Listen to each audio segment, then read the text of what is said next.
Hi, this is CA Jyoti Deshwal and I welcome you all again back to my YouTube channel or welcome if you are coming to this channel for the very first time. I hope that you guys are doing really great and in this particular class we are going to cover chapter number 1 questions for CA Inter Audit. हम आपके chapter number 1 के जो SM के questions है उसको cover करने वाले हैं आज के इस lecture के अंदर। अराउंड 1-1.5 घंटे की ये डिस्कशन होगी और 2 केस सिनेरियो भी हैं आपके एसएम के जिनको भी हम यहाँ पे डिस्कस करेंगे इंक्लूडिंग द एमसीक्यूज। जितने भी आपके एसएम के थ्योरेटिकल क्वेश्चंस है, test your knowledge, test your understanding के questions, each and every questions we will be discussing in this particular class. यहाँ पे जिस पीडीएफ को मैं यूज कर रही हूँ वो पीडीएफ आपको टेलीग्राम चैनल पे मिल जाएगी। मैंने उसको वहां पे शेयर कर दिया है तो आपको इधर उधर घूमने की जरूरत नहीं है। ऑल्दो आपको ये क्वेश्चंस एसएम के अंदर भी मिल जाएंगे लेकिन एसएम के अंदर ये क्वेश्चंस काफी स्कैटर्ड है। जैसे कि टेस्ट और अंडरस्टैंडिंग के क्वेश्चन बहुत अलग अलग जगह पे हैं तो यहाँ पे एक ही जगह पे आपको सारे क्वेश्चंस मिल जाएंगे। तो आप टेलीग्राम चैनल से उस पीडीएफ को डाउनलोड करके इन क्वेश्चंस को देखना शुरू कर सकते हो।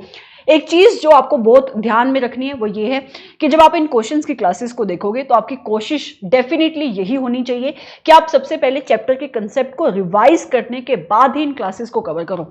इससे 2 फायदे होंगे। एक तो आपका चैप्टर रिवाइज होगा, अब आपके एग्जाम्स आ ही गए हैं तो आपके लिए रिविजन बहुत इंपॉर्टेंट है, राइट। दूसरा बेनिफिट ये होगा कि जब आप चैप्टर के कंसेप्ट को कवर करने के बाद इन क्वेश्चंस की क्लासेस को देखोगे तो आपका कॉन्फिडेंस ज्यादा बूस्टअप होगा, ठीक है। तो आपको बिल्कुल डेफिनेटली एक कोशिश करनी है कि सबसे पहले आप कंसेप्ट को रिवाइज करोगे, देयर आफ्टर आप इन क्वेश्चंस को कवर करोगे। तो ये आपका अप्रोच होना चाहिए इन क्वेश्चंस की क्लासेस को देखने के लिए। अगर आप इस वीडियो को YouTube पे देख रहे हो तो आप इस वीडियो को लाइक करना, शेयर करना, चैनल को सब्सक्राइब करना अगर आपने अभी तक सब्सक्राइब नहीं किया है। So let's start. Question number 1 says that the management of the Exotic Tours and Travels Limited request its auditor Raja and Company to provide an assurance report on the financial information for the first quarter of year by skipping the required detailed procedure। तो आप audit कर रहे हो, आप कौन हो? राजा and company auditor है, वो ऑडिट कर रहे हैं किसी कंपनी की जिसका नाम है exotic tours and travels limited और आपकी ये कंपनी की मैनेजमेंट चाहती है कि ये कंपनी का ऑडिटर उनको एक अश्योरेंस रिपोर्ट प्रोवाइड करे। ये बहुत इंपॉर्टेंट है। किस चीज के ऊपर अश्योरेंस देने की बात करी कंपनी की मैनेजमेंट? वो कहती है ऑडिटर को कि आप हमें अश्योरेंस रिपोर्ट प्रोवाइड करो on the financial information of the first quarter of the year. तो कंपनी की मैनेजमेंट ऑडिटर को कंप्लीट फाइनेंशियल ईयर की फाइनेंशियल इंफॉर्मेशन के ऊपर अश्योरेंस प्रोवाइड करने को नहीं कह रही। वो कह रहा है कि जो फाइनेंशियल आपका जो फाइनेंशियल ईयर है ना, उस फाइनेंशियल ईयर के फर्स्ट क्वार्टर की फाइनेंशियल इंफॉर्मेशन को आपको चेक करना है एंड देयर आफ्टर ऑडिटर को, कंपनी के ऑडिटर को उसके ऊपर एक अश्योरेंस रिपोर्ट बना के देनी है। एंड कंपनी की मैनेजमेंट ये भी कह रही है कि आपका ऑडिटर जब इस क्वार्टर की फाइनेंशियल इंफॉर्मेशन के ऊपर अश्योरेंस देगा, ये क्वार्टर की फाइनेंशियल इंफॉर्मेशन को आप बोलते हो इंटरिम फाइनेंशियल इंफॉर्मेशन। तो जब कंपनी का ऑडिटर इंटरिम फाइनेंशियल इंफॉर्मेशन की चेकिंग करेगा और अपनी एश्योरेंस प्रोवाइड करेगा तो जो वो डिटेल्ड चेकिंग करता है अंडर द ऑडिट, उन डिटेल्ड ऑडिट प्रोसीजर को परफॉर्म करना स्किप कर सकता है, राइट। तो क्वेश्चन आपसे पूछ रहा है कि क्या राजा एंड कंपनी प्रोवाइड कर सकती है इस टाइप की रिपोर्ट? मतलब हमने ऐसे नंबर दोस्तों में क्या सीखा है कि आपके ऑडिटर का ऑब्जेक्टिव क्या है ऑडिट को कंडक्ट करने का, कि उसको एक रीजनेबल एश्योरेंस ऑब्टेन करनी है, एक high level of assurance obtain करनी है कि क्या financial statement as a whole is free from material misstatement और नॉट। मतलब ऑडिट में ऑडिटर जो अश्योरेंस प्रोवाइड करता है वो complete set of financial statement के ऊपर प्रोवाइड करता है, लेकिन यहां पे आपकी कंपनी की मैनेजमेंट ऑडिटर को कह रही है कि आप मुझे अश्योरेंस प्रोवाइड करो only on the financial information of a quarter, only on the interim financial information. Company की मैनेजमेंट ये भी कह रही है कि आपको डिटेल्ड चेकिंग करने की जरूरत नहीं है। तो आपको यह बताना है, क्वेश्चन आपसे यह पूछ रहा है कि क्या कंपनी का ऑडिटर इस टाइप की अश्योरेंस रिपोर्ट को प्रोवाइड कर सकता है या नहीं कर सकता है? आंसर इज यस, डेफिनेटली वो कर सकता है। मैम कैसे?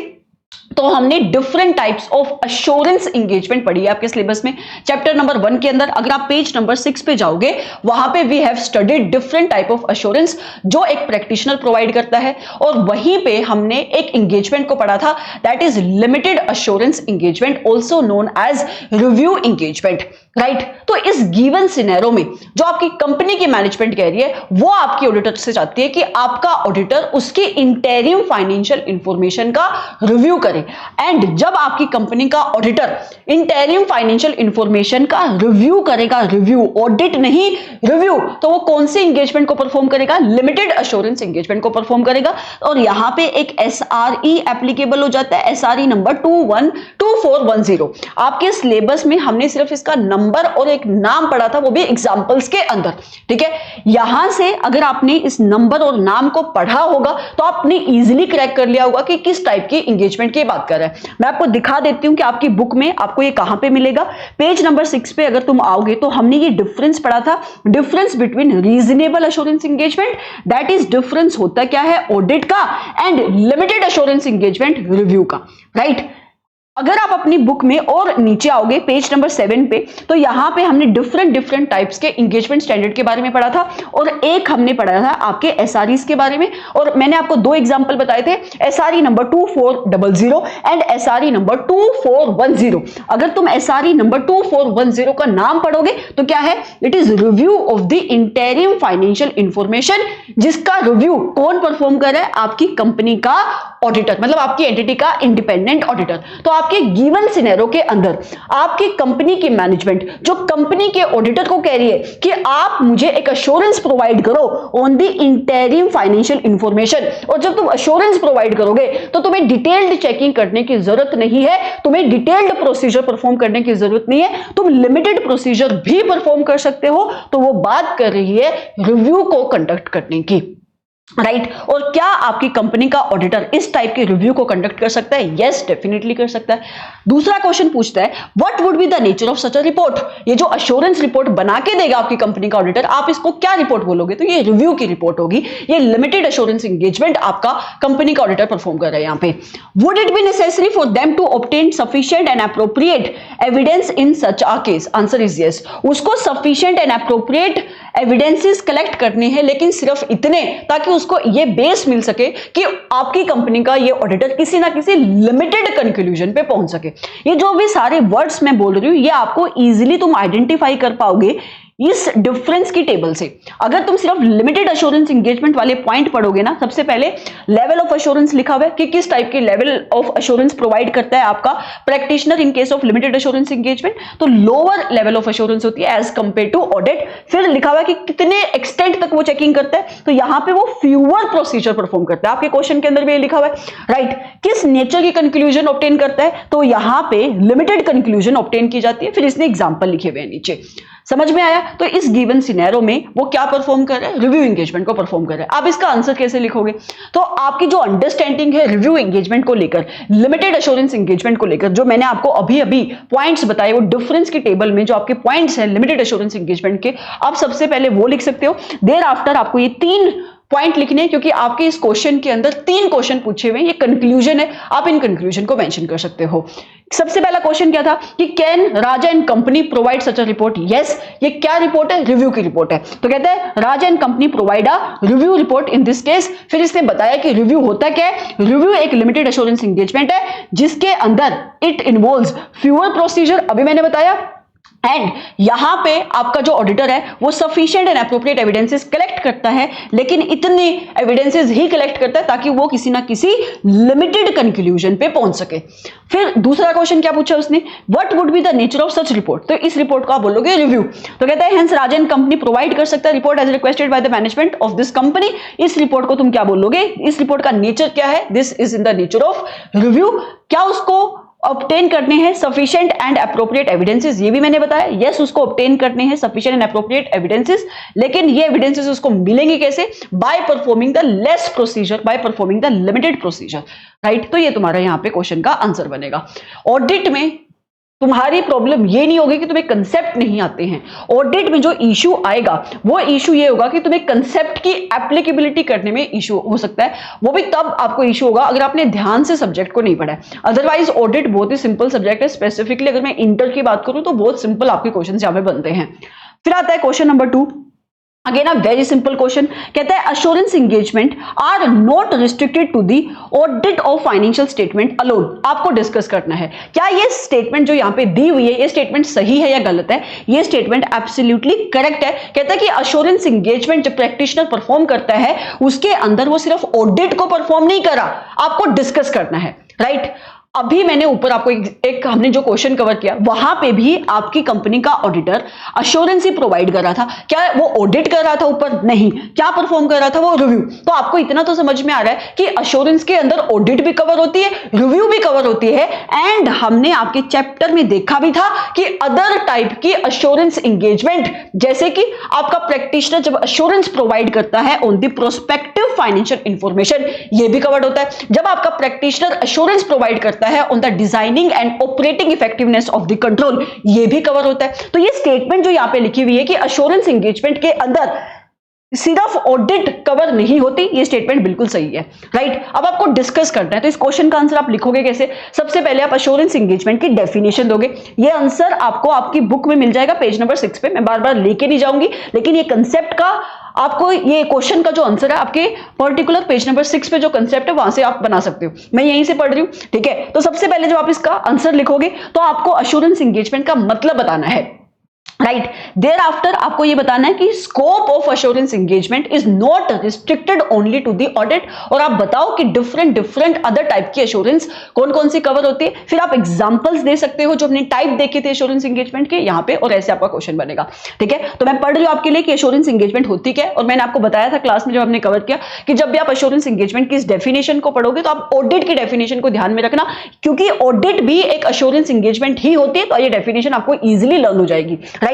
तो कहते हैं अश्योरेंस एंगेजमेंट एक एंगेजमेंट है, राइट, जिसके अंदर आपका प्रैक्टिशनर एक्सप्रेस करता है कंक्लूजन। अगर मैं ऑडिट की बात करूं तो ऑडिट भी एक एंगेजमेंट है, वहां पे आपका प्रैक्टिशनर कौन हो जाता है? ऑडिटर। और ऑडिटर क्या एक्सप्रेस करता है? ओपिनियन। तो यहां पे अश्योरेंस एंगेजमेंट में क्योंकि सिर्फ ऑडिट कवर नहीं होती, अदर अश्योरेंस एंगेजमेंट भी कवर्ड होती है, इसलिए इसने वर्ड ऑडिटर नहीं लिखा, प्रैक्टिशनर लिखा है। तो कहते हैं कि अश्योरेंस एंगेजमेंट एक ऐसी एंगेजमेंट है जहां पे प्रैक्टिशनर कोई ना कोई कंक्लूजन एक्सप्रेस करता है, जिसका ऑब्जेक्टिव क्या है? It is design to enhance the degree of the confidence of the intended users, कि जो भी आपके अश्योरेंस रिपोर्ट के यूजर्स हैं, इस रिपोर्ट को पढ़ के, इस अश्योरेंस को पढ़ के उनके कॉन्फिडेंस को इंक्रीज करना मेन ऑब्जेक्टिव होता है इस टाइप की अश्योरेंस का। जो भी आपकी अश्योरेंस रिपोर्टिंग होती है, ऑडिट का ऑब्जेक्टिव भी तो यही होता है कि जो यूजर्स हैं ऑडिटर की रिपोर्ट के, उनके कॉन्फिडेंस को एनहांस किया जा सके। कहता है other than the responsible party, क्योंकि जो आपकी रिपोर्ट का यूजर होते हैं उसमें से एक रिस्पॉन्सिबल पार्टी भी यूजर होते हैं, मतलब आपकी कंपनी की मैनेजमेंट जिसके लिए आप अश्योरेंस प्रोवाइड कर रहे हो, जिसको आप अश्योरेंस प्रोवाइड कर रहे हो, वो भी यूजर होते हैं। तो ये उसकी बात नहीं कर रहा, उसके अलावा जो इंटेंडेड यूजर्स है उनके कॉन्फिडेंस को बढ़ाना इस टाइप की एंगेजमेंट को परफॉर्म करने का ऑब्जेक्टिव होता है। किस चीज को लेकर आपका ऑडिटर यहां पे चेकिंग करता है? About the outcome of the evaluation और measurement of the subject matter against the criteria. तो आपका जो प्रैक्टिशनर होगा जब वो एश्योरेंस एंगेजमेंट को परफॉर्म करेगा तो वो सब्जेक्ट मैटर को इवेल्युएट करता है अगेंस्ट अ गिवन क्राइटेरिया, और उसकी आउटकम जो होती है उस आउटकम को वो कंक्लूजन की फॉर्म में एक्सप्रेस करता है, जिससे इंटेंडेड यूजर्स का कॉन्फिडेंस एनहांस होता है। इसको आप कहते हो अश्योरेंस एंगेजमेंट, राइट। फिर scope of assurance engagement is not restricted to the audit, ये हमने अभी देखा ओनली, बट ये और भी अदर एरिया में एक्सटेंड होता है। It also extend to the examination of prospective financial information, इसको हमने डिस्कस किया था, जहां पे आपका प्रैक्टिशनर अश्योरेंस प्रोवाइड करता है on the prospective financial information. Prospective financial information मतलब जो फ्यूचर से रिलेटेड है, इसके साथ साथ एग्जामिनेशंस ऑफ इंटरनल कंट्रोल। फिर नीचे एग्जांपल्स दिए हुए हैं कि अश्योरेंस जो आपका प्रैक्टिशनर है वो किस किस टाइप की एश्योरेंस एंगेजमेंट को रेंडर कर सकता है। तो ऑडिट आपको पता ही है, ऑडिट के अंदर ऑडिटर किस लेवल की एश्योरेंस देता है? हाई लेवल की एश्योरेंस देता है, जिसको आप कहते हो reasonable assurance. So therefore audit of financial statement को आप रीजनेबल एश्योरेंस एंगेजमेंट भी कहते हो। रिव्यू हमने ऊपर अंडरस्टैंड किया, रिव्यू को आप बोलते हो लिमिटेड एश्योरेंस एंगेजमेंट। और दो एग्जांपल मैंने आपको अभी अभी बताए, that is examination of prospective financial information and report on controls which are operating at an organization. तो ये आपका यहां पे क्वेश्चन बनेगा, again a very simple and very direct question. फिर आता है क्वेश्चन नंबर 3, कहता है an assurance engagement involves a 3 party relationship. Assurance engagement होती क्या है? डेफिनेशन अब आपने अभी भी देखी, कहता है इसके अंदर 3 पार्टी होती है, डेफिनेटली 3 पार्टी होती है। कौन कौन सी 3 पार्टी होती है? एक तो होता है आपका प्रैक्टिशनर, दूसरी होती है आपकी रिस्पॉन्सिबल पार्टी, और तीसरी आपकी पार्टी होती है यहां पे इंटेंडेड यूजर्स। ऑडिट के अंदर भी 3 पार्टी होती है, एक होता है प्रैक्टिशनर, दूसरी होती है आपकी रिस्पॉन्सिबल पार्टी, और तीसरी होते हैं इंटेंडेड यूजर। ऑडिट के अंदर प्रैक्टिशनर को आप बोलते हो ऑडिटर, और जो आपकी रिस्पॉन्सिबल पार्टी होती है उसको बोलते हो आप मैनेजमेंट। एंड इंटेंडेड यूजर्स मतलब जो यूजर्स हैं आपके रिपोर्ट के। यहां पे वो सिर्फ ऑडिट की बात नहीं कर रहा, वो अश्योरेंस एंगेजमेंट की बात कर रहा है, जिसके अंदर ऑडिट भी कवर होगी और अदर टाइप की अश्योरेंस एंगेजमेंट भी कवर होगी। तो कहते हैं an assurance engagement involves a three party relationship. तीन पार्टी होती है, मैंने नाम बताया आपको अभी। आपको मीनिंग बताना है इन तीनों पार्टी का। तो कहते हैं discuss the meaning of three parties in such an engagement. तो यहां पे भी सबसे पहले जब अपने क्वेश्चन की स्टार्टिंग करोगे तो अश्योरेंस एंगेजमेंट की डेफिनेशन दे सकते हो, उसके बाद आप तीनों पार्टी का नाम लिखोगे कि तीनों पार्टी कौन कौन सी होती है। एक होता है प्रैक्टिशनर, दूसरी होती है रिस्पॉन्सिबल पार्टी और तीसरे होते हैं आपके इंटेंडेड यूजर। प्रैक्टिशनर कौन होता है? प्रैक्टिशनर वो पर्सन होता है जो अश्योरेंस को प्रोवाइड कर रहा है। प्रैक्टिशनर का जो मतलब होता है it is broader then the auditor, क्योंकि ऑडिटर में तो सिर्फ ऑडिटर की जब मैं बात कर रही हूं तो वही पर्सन होगा जो सिर्फ ऑडिट को कंडक्ट कर रहा है, लेकिन जब मैं प्रैक्टिशनर की बात कर रही हूं तो उसमें ऑडिटर भी होगा, जो रिव्यू कर रहा है वो भी आएगा, जो एग्जामिनेशन कर रहा है प्रोस्पेक्टिव फाइनेंशियल इंफॉर्मेशन की वो भी कवर होगा। तो practitioner is broader then the auditor.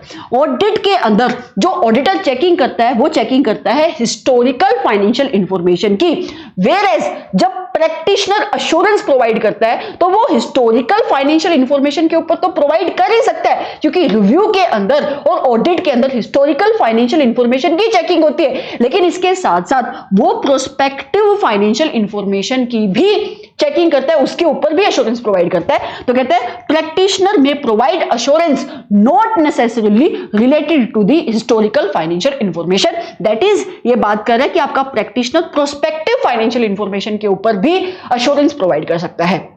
समझ में आया? तो प्रैक्टिशनर एक बड़ा ब्रॉडर टर्म है देन दी ऑडिटर। दूसरी पार्टी कौन होती है? Responsible party. रिस्पॉन्सिबल पार्टी मतलब जिसकी रिस्पॉन्सिबिलिटी है सब्जेक्ट मैटर को बनाना। सब्जेक्ट मैटर होता है क्या? जिस भी इंफॉर्मेशन की आप चेकिंग कर रहे हो। फिर आते हैं इंटेंडेड यूजर्स। इंटेंडेड यूजर्स मतलब जिसके लिए ये अश्योरेंस रिपोर्ट बनाई जा रही है। सो द पर्सन फॉर हुम this assurance report is being prepared, इनको आप बोलते हो इंटेंडेड यूजर्स। तो ये तीन पार्टी होती है। Again a very simple question. फिर आता है क्वेश्चन नंबर 4, कहते हैं a chartered accountant is specifically asked to check the accounts whether fraud exist. तो आपके सीए को कोई कहता है कि आप ना चेकिंग करो सिर्फ एक एस्पेक्ट में, आपको ये एस्टैब्लिश करना है चेकिंग करने के बाद कि क्या फ्रॉड हुआ या नहीं हुआ। मैं आपको एग्जांपल दो, मान लेते हैं कि आपकी कंपनी है कोई, राइट, वो आपके सीए के पास आती है और कहती है कि यार मुझे लगता है कि मेरी इन्वेंट्री के अंदर डेफिलिकेशन हुई है, इन्वेंट्री में मैनिपुलेशन हुई है, इन्वेंट्री के अंदर फ्रॉड हुआ है, ऐसी सस्पिशन है मैनेजमेंट की। तो मैनेजमेंट सीए को कहती है कि आप ना इसको चेक करो, इसको इन्वेस्टिगेट करो और मुझे बताओ, सर्टिनिटी से बताओ, 100% एश्योरेंस से बताओ कि क्या फ्रॉड हुआ या नहीं। तो इन्वेंट्री के एरिया में इन डेप्थ चेकिंग करने की बात करिए आपकी मैनेजमेंट कंपनी की टू द सी।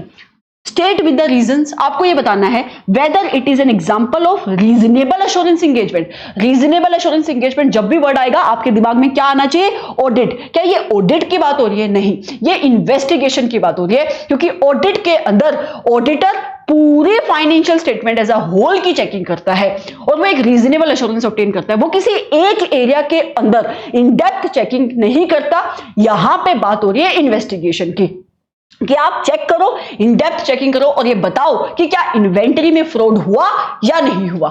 तो यहां पे सर्टिफिकेट देगा वो कि हुआ या नहीं हुआ। तो यहां पे इन्वेस्टिगेशन की बात हो रही है, ऑडिट की बात नहीं हो रही है। तो कहते हैं अश्योरेंस एंगेजमेंट का मतलब क्या है? सबसे पहले इसने अश्योरेंस एंगेजमेंट का मतलब बताया। फिर कहता है रीजनेबल एश्योरेंस के अंदर आप हाई एश्योरेंस प्रोवाइड करते हो लेकिन एब्सोल्यूट एश्योरेंस प्रोवाइड नहीं करते। लेकिन यहां पे जो बात हो रही है वो बात हो रही है एब्सोल्यूट एश्योरेंस की, आप चेकिंग करो और एस्टैब्लिश करो कि फ्रॉड हुआ या नहीं हुआ। इन दिस केस चार्टर्ड अकाउंटेंट को स्पेसिफिकली बोला जा रहा है कि तुम बताओ कि क्या फ्रॉड हुआ या नहीं हुआ। तो ये रीजनेबल एश्योरेंस एंगेजमेंट नहीं है, ये इन्वेस्टिगेशन के नेचर की बात हो रही है। तो आपके इस सीए को इन्वेस्टिगेशन करने को कहा जा रहा है, ठीक है। फिर आता है क्वेश्चन नंबर 5, कहते हैं लालाजी भाई has purchased share of company which is listed on the national Stock exchange. तो लालाजी भाई ने शेयर खरीदे किसी कंपनी के जो नेशनल स्टॉक एक्सचेंज पे लिस्टेड है। The audited financial statement of the company provide picture of a healthy financial performance having robust turnover, low debt, good profit. तो कंपनी की ऑडिटेड फाइनेंशियल स्टेटमेंट में सब कुछ सही दिखाई दे रहा है, एक हेल्दी कंपनी की पिक्चर डिपिक्ट करी है आपकी कंपनी की audited financial statement. On the above basis, इसके बेसिस पे उसने एब्सोल्युटली सेटिस्फाई कर दिया। वर्ड देखो क्या कह रहा है, he is absolutely satisfied that money is invested by him is safe and there is no chance of losing his money. Audited financial statement के ऊपर भरोसा करके ये एब्सोल्युटली सेटिस्फाइड हो गया, 100% सर्टेन है कि भाई मैंने जो पैसा लगाया हुआ इस कंपनी में वो पैसा डूबने वाला नहीं है। डू ऑडिटेड रिजल्ट, क्वेश्चन क्या पूछ रहा है, क्वेश्चन पूछ रहा है कि क्या ये audited result, audited financial statement and auditor की report on these financial statement of this company provide such assurance to the investor like Lalaji भाई। तो क्या ये इन्वेस्टर को एक एब्सोल्यूट एश्योरेंस प्रोवाइड करती है? अरे नहीं भाई। ऐसे नंबर 200 ऑडिटर का ओवरऑल ऑब्जेक्टिव क्या कहता है कि ऑडिट के अंदर ऑडिटर रीजनेबल एश्योरेंस प्रोवाइड करता है। तो जो लालाजी भाई सोच रहा है उसकी सोच गलत है, आपको यही लिखना है। कहता है कि audit does not provide assurance to the investor, वो आपको ये अश्योरेंस प्रोवाइड नहीं करती कि आपने जिस कंपनी के शेयर में पैसा लगाया by looking at the audited financial statement तो आपका पैसा डूबेगा नहीं, क्योंकि ऑडिट के अंदर सिर्फ रीजनेबल अश्योरेंस प्रोवाइड की जाती है फाइनेंशियल स्टेटमेंट को लेकर, that this financial statements are free from material misstatement whether due to error or fraud. तो देयरफॉर जो लाला भाई जी सोच रहा है यहाँ पे वो गलत सोच रहा है। आप इसका आंसर ऐसे ना लिखकर अलग वे से भी लिख सकते हो। मतलब क्या, आप सबसे पहले ऐसे नंबर 200 में ऑडिटर का जो ओवरऑल ऑब्जेक्टिव है आप उसको लिखो, देयर आफ्टर ये कंक्लूजन लिखो कि भाई ऑडिट के अंदर, क्योंकि as stated in the overall objective audit के अंदर ऑडिटर सिर्फ रीजनेबल एश्योरेंस प्रोवाइड करता है, एब्सोल्यूट एश्योरेंस प्रोवाइड नहीं करता। तो देयरफॉर ये जो लाला भाई सोच रहा है कि उसका पैसा डूबेगा नहीं, वो गलत है, राइट। फिर आता है क्वेश्चन नंबर 6, कहता है good deeds limited is engaged in the business of recycling of waste from dumping grounds of municipal corporation of Indore to usable manure. तो गुड्स डीड लिमिटेड है, राइट, ये रिसाइकलिंग करती है वेस्ट की, इतना समझो बस। फिर कहता है it is in this way also helping to make the city clean. तो ठीक है, रिसाइकलिंग करिए आपकी कंपनी, आपकी सिटी में जो भी वेस्ट होता है तो आपकी सिटी को क्लीन रखने में भी हेल्प करिए। During the course of audit by Joa and Joa who is a firm of auditor. तो जोआ एंड जोआ आपकी फर्म है चार्टर्ड अकाउंटेंट्स की, ये ऑडिट करी है इस कंपनी की, और उन्होंने ऑब्जर्व किया that company has received a notice from the central bench of national green tribunal for not following the certain environmental regulation involving the imposition of hefty monetary penalty on the company. तो उनको notice आया है, आपके company को notice मिला, ये note किया आपकी चार्टर्ड अकाउंटेंट्स ने कि आपकी कंपनी किसी इन्वायरमेंटल लॉज एंड रेगुलेशंस का नॉन कंप्लायंस करे, जिसकी वजह से आपकी कंपनी के ऊपर एक ह्यूज पेनल्टी लगी है। Company is yet to reply the notice, company ने अभी तक उस नोटिस का रिप्लाई नहीं किया है। The auditors point out the same is not stated in the notes to accounts in the financial statement. आपके ऑडिटर को लगता है कि यार अगर किसी लॉ रेगुलेशन का नॉन कंप्लायंस हुआ है और आपके ऊपर पेनल्टी आ सकती है, आपके पास नोटिस आया हुआ है, तो ये आपकी रिस्पॉन्सिबिलिटी बनती है कि आप प्रॉपर डिस्क्लोजर दो अपनी फाइनेंशियल स्टेटमेंट के अंदर। एंड आपकी कंपनी ने इस टाइप के नोटिस के रिलेशन में फाइनेंशियल स्टेटमेंट के अंदर कोई भी डिस्क्लोजर नहीं दिया हुआ है। कंपनी ऑडिटर को बोलती है क्या, that you are going beyond your scope. कहता है आपके काम में ये डिस्क्लोजर को चेक करना नहीं आता है, आप अपने स्कोप के बाहर की बातें कर रहे हो। मतलब जो आपके ऑडिट का स्कोप है आप सिर्फ उतना सोचो, does such a matter fall with in a scope of audit. तो क्या ये उसके स्कोप में आता है? डेफिनेटली आता है। यहां पे कंसेप्ट कौन सा एप्लीकेबल होगा कि ऑडिटर के ऑडिट के स्कोप में क्या चीजें आती हैं। और हमने ये अंडरस्टैंड किया था कि ऑडिटर, इसका आंसर आपको मिल जाएगा पेज नंबर 2 के ऊपर, कि ऑडिटर जब ऑडिट करता है फाइनेंशियल स्टेटमेंट की तो उसके स्कोप में 3 चीजें वो कवर करता है। Number 1, all the aspect of the entity which are related to the financial statement. And दूसरा, ऑडिटर चेक करता है, वो सेटिस्फाई होता है कि आपकी मैनेजमेंट ने जो भी अपने accounting records, other source data जैसे बिल हो गए, वाउचर हो गए, वहां पे जो इंफॉर्मेशन प्रोवाइड करी हुई है क्या वो रीजनेबल है, वो रिलायबल है या नहीं। तीसरा, आपके ऑडिटर की रिस्पॉन्सिबिलिटी होती है इस चीज को चेक करना, whether your management has provided the proper disclosure of financial information और नॉट। तो कहते हैं ऑडिटर को डिसाइड करना पड़ता है कि क्या इंफॉर्मेशन प्रॉपरली डिस्क्लोज्ड है फाइनेंशियल स्टेटमेंट के अंदर, वो सारे डिस्क्लोजर दिए हुए हैं आपकी मैनेजमेंट ने, जो डिस्क्लोजर उसको देने चाहिए थे as per financial reporting framework, that is as per the statutory requirement. For this purpose auditor is required to, अच्छा इस पर्पस के लिए हमने देखा भी था कि ऑडिटर क्या पढ़ सकता है, आपकी एंटिटी के कंट्रोल्स को समझ सकता है, अकाउंटिंग सिस्टम्स की अंडरस्टैंडिंग ऑब्टेन कर सकता है। देयरफॉर आपकी जो मैनेजमेंट की कंटेंशन है कि ऑडिटर के स्कोप में डिस्क्लोजर को चेक करना नहीं आता, मैनेजमेंट गलत कह रही है। मतलब आपको स्कोप लिखना है और फिर कंक्लूजन लिखनी है। फिर आता है क्वेश्चन नंबर 7, कहता है a huge fire broke out in Noida plant of KT limited. कोई कंपनी है केटी लिमिटेड, उसका एक प्लांट है नोएडा के अंदर और उसके अंदर आग लगी है। Plant assets comprising building, plant में क्या क्या था, बिल्डिंग थी, मशीनरी थी, इन्वेंटरीज थी। दे वर इंश्योर्ड, वो इंश्योर्ड थे from the branch of a public sector insurance company, ठीक है, वो इंश्योर्ड थे सब कुछ।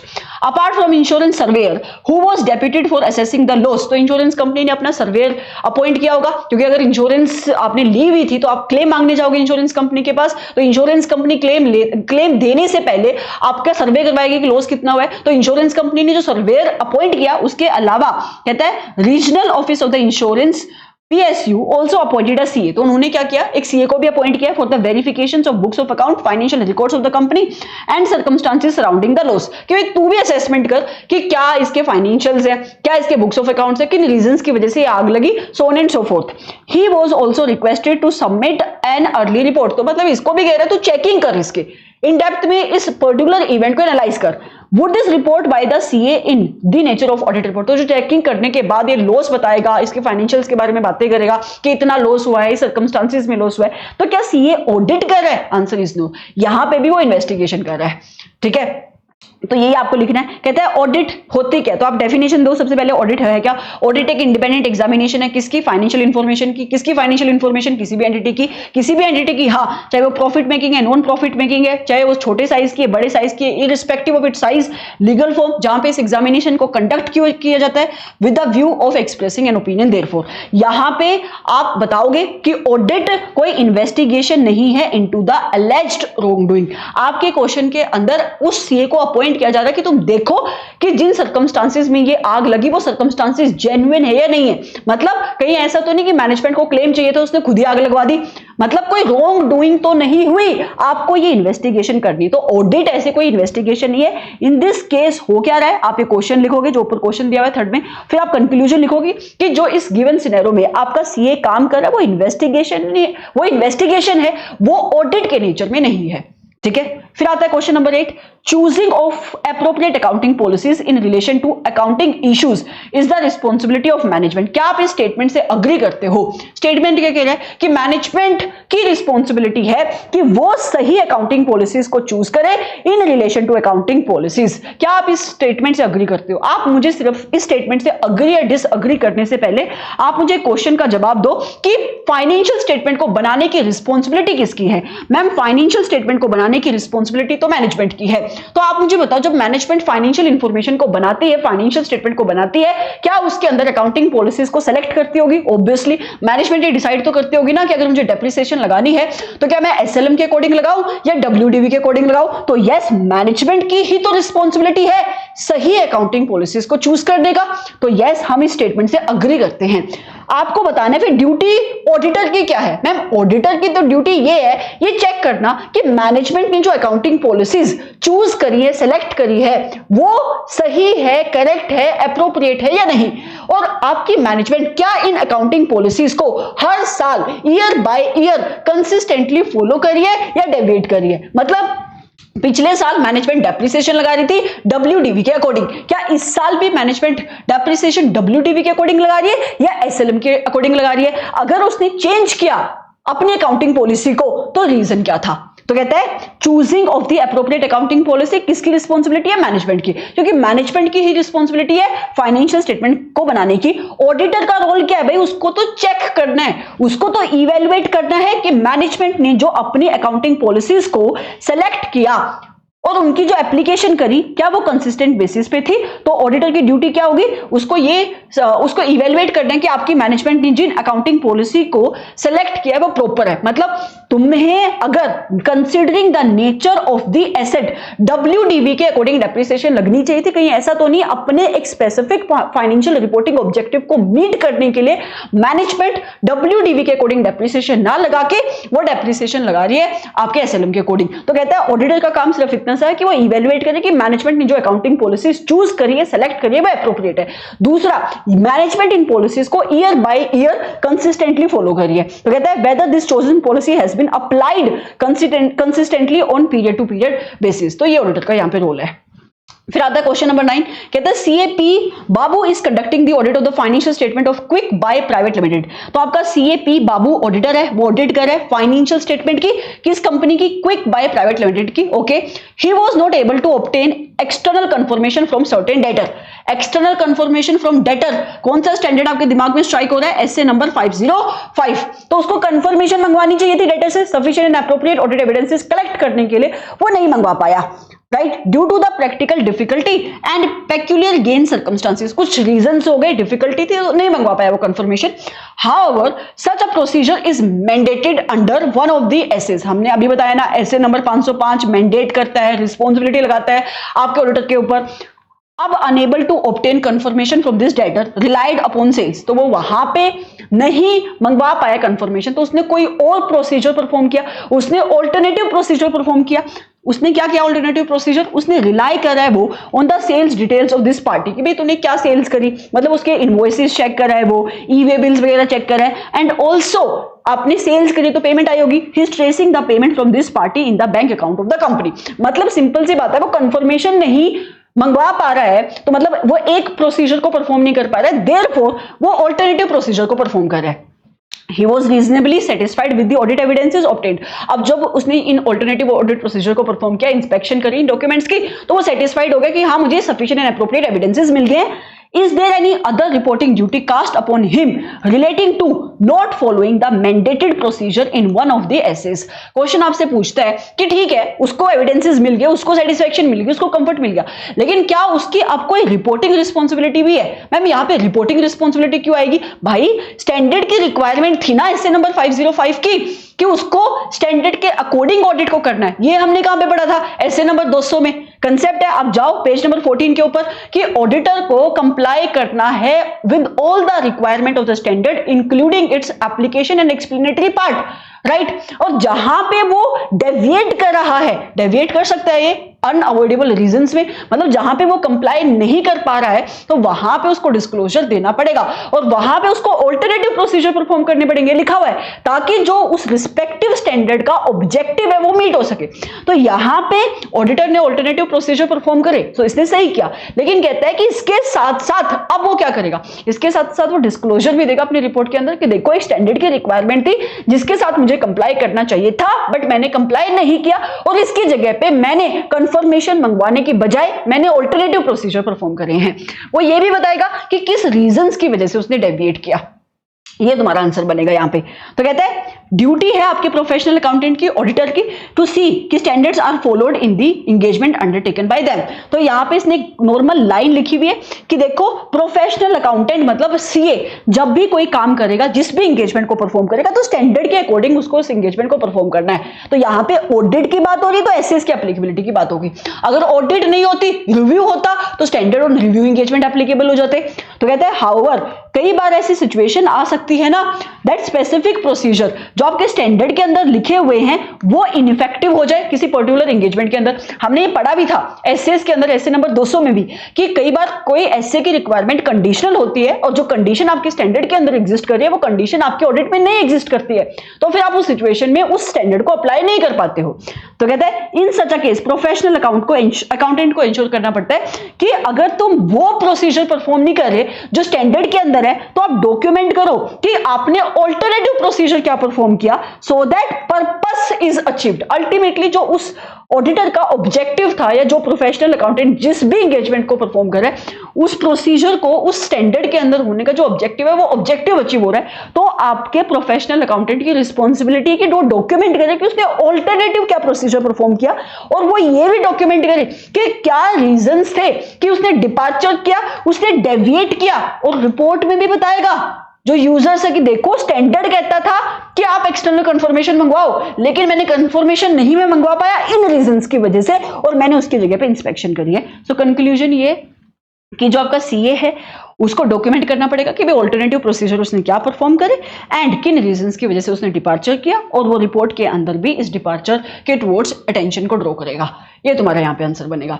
फिर आता है क्वेश्चन नंबर 10, कहता है Zeba product is a partnership firm engaged in trading the designer dresses. तो जीबा प्रोडक्ट एक पार्टनरशिप फर्म है, काम कर रही है ये ट्रेडिंग का, राइट। फर्म ने अपॉइंट किया है जेजेएन कंपनी को जो चार्टर्ड अकाउंटेंट से कि आप मेरी ऑडिट कर दो for the year. Okay, auditor were dissatisfied with the control system of the firm. तो वो आए होंगे, उसने अपने क्लाइंट के कंट्रोल सिस्टम को देखा होगा, वो सेटिस्फाइड नहीं है, उन्होंने रिक्वायर्ड प्रोसीजर परफॉर्म करे, नेसेसरी वेरिफिकेशन उन्होंने परफॉर्म करी, उसके बेसिस पे उनकी कंक्लूजन ये कि कंट्रोल्स तो अच्छे नहीं है इस पर्टिकुलर फर्म के।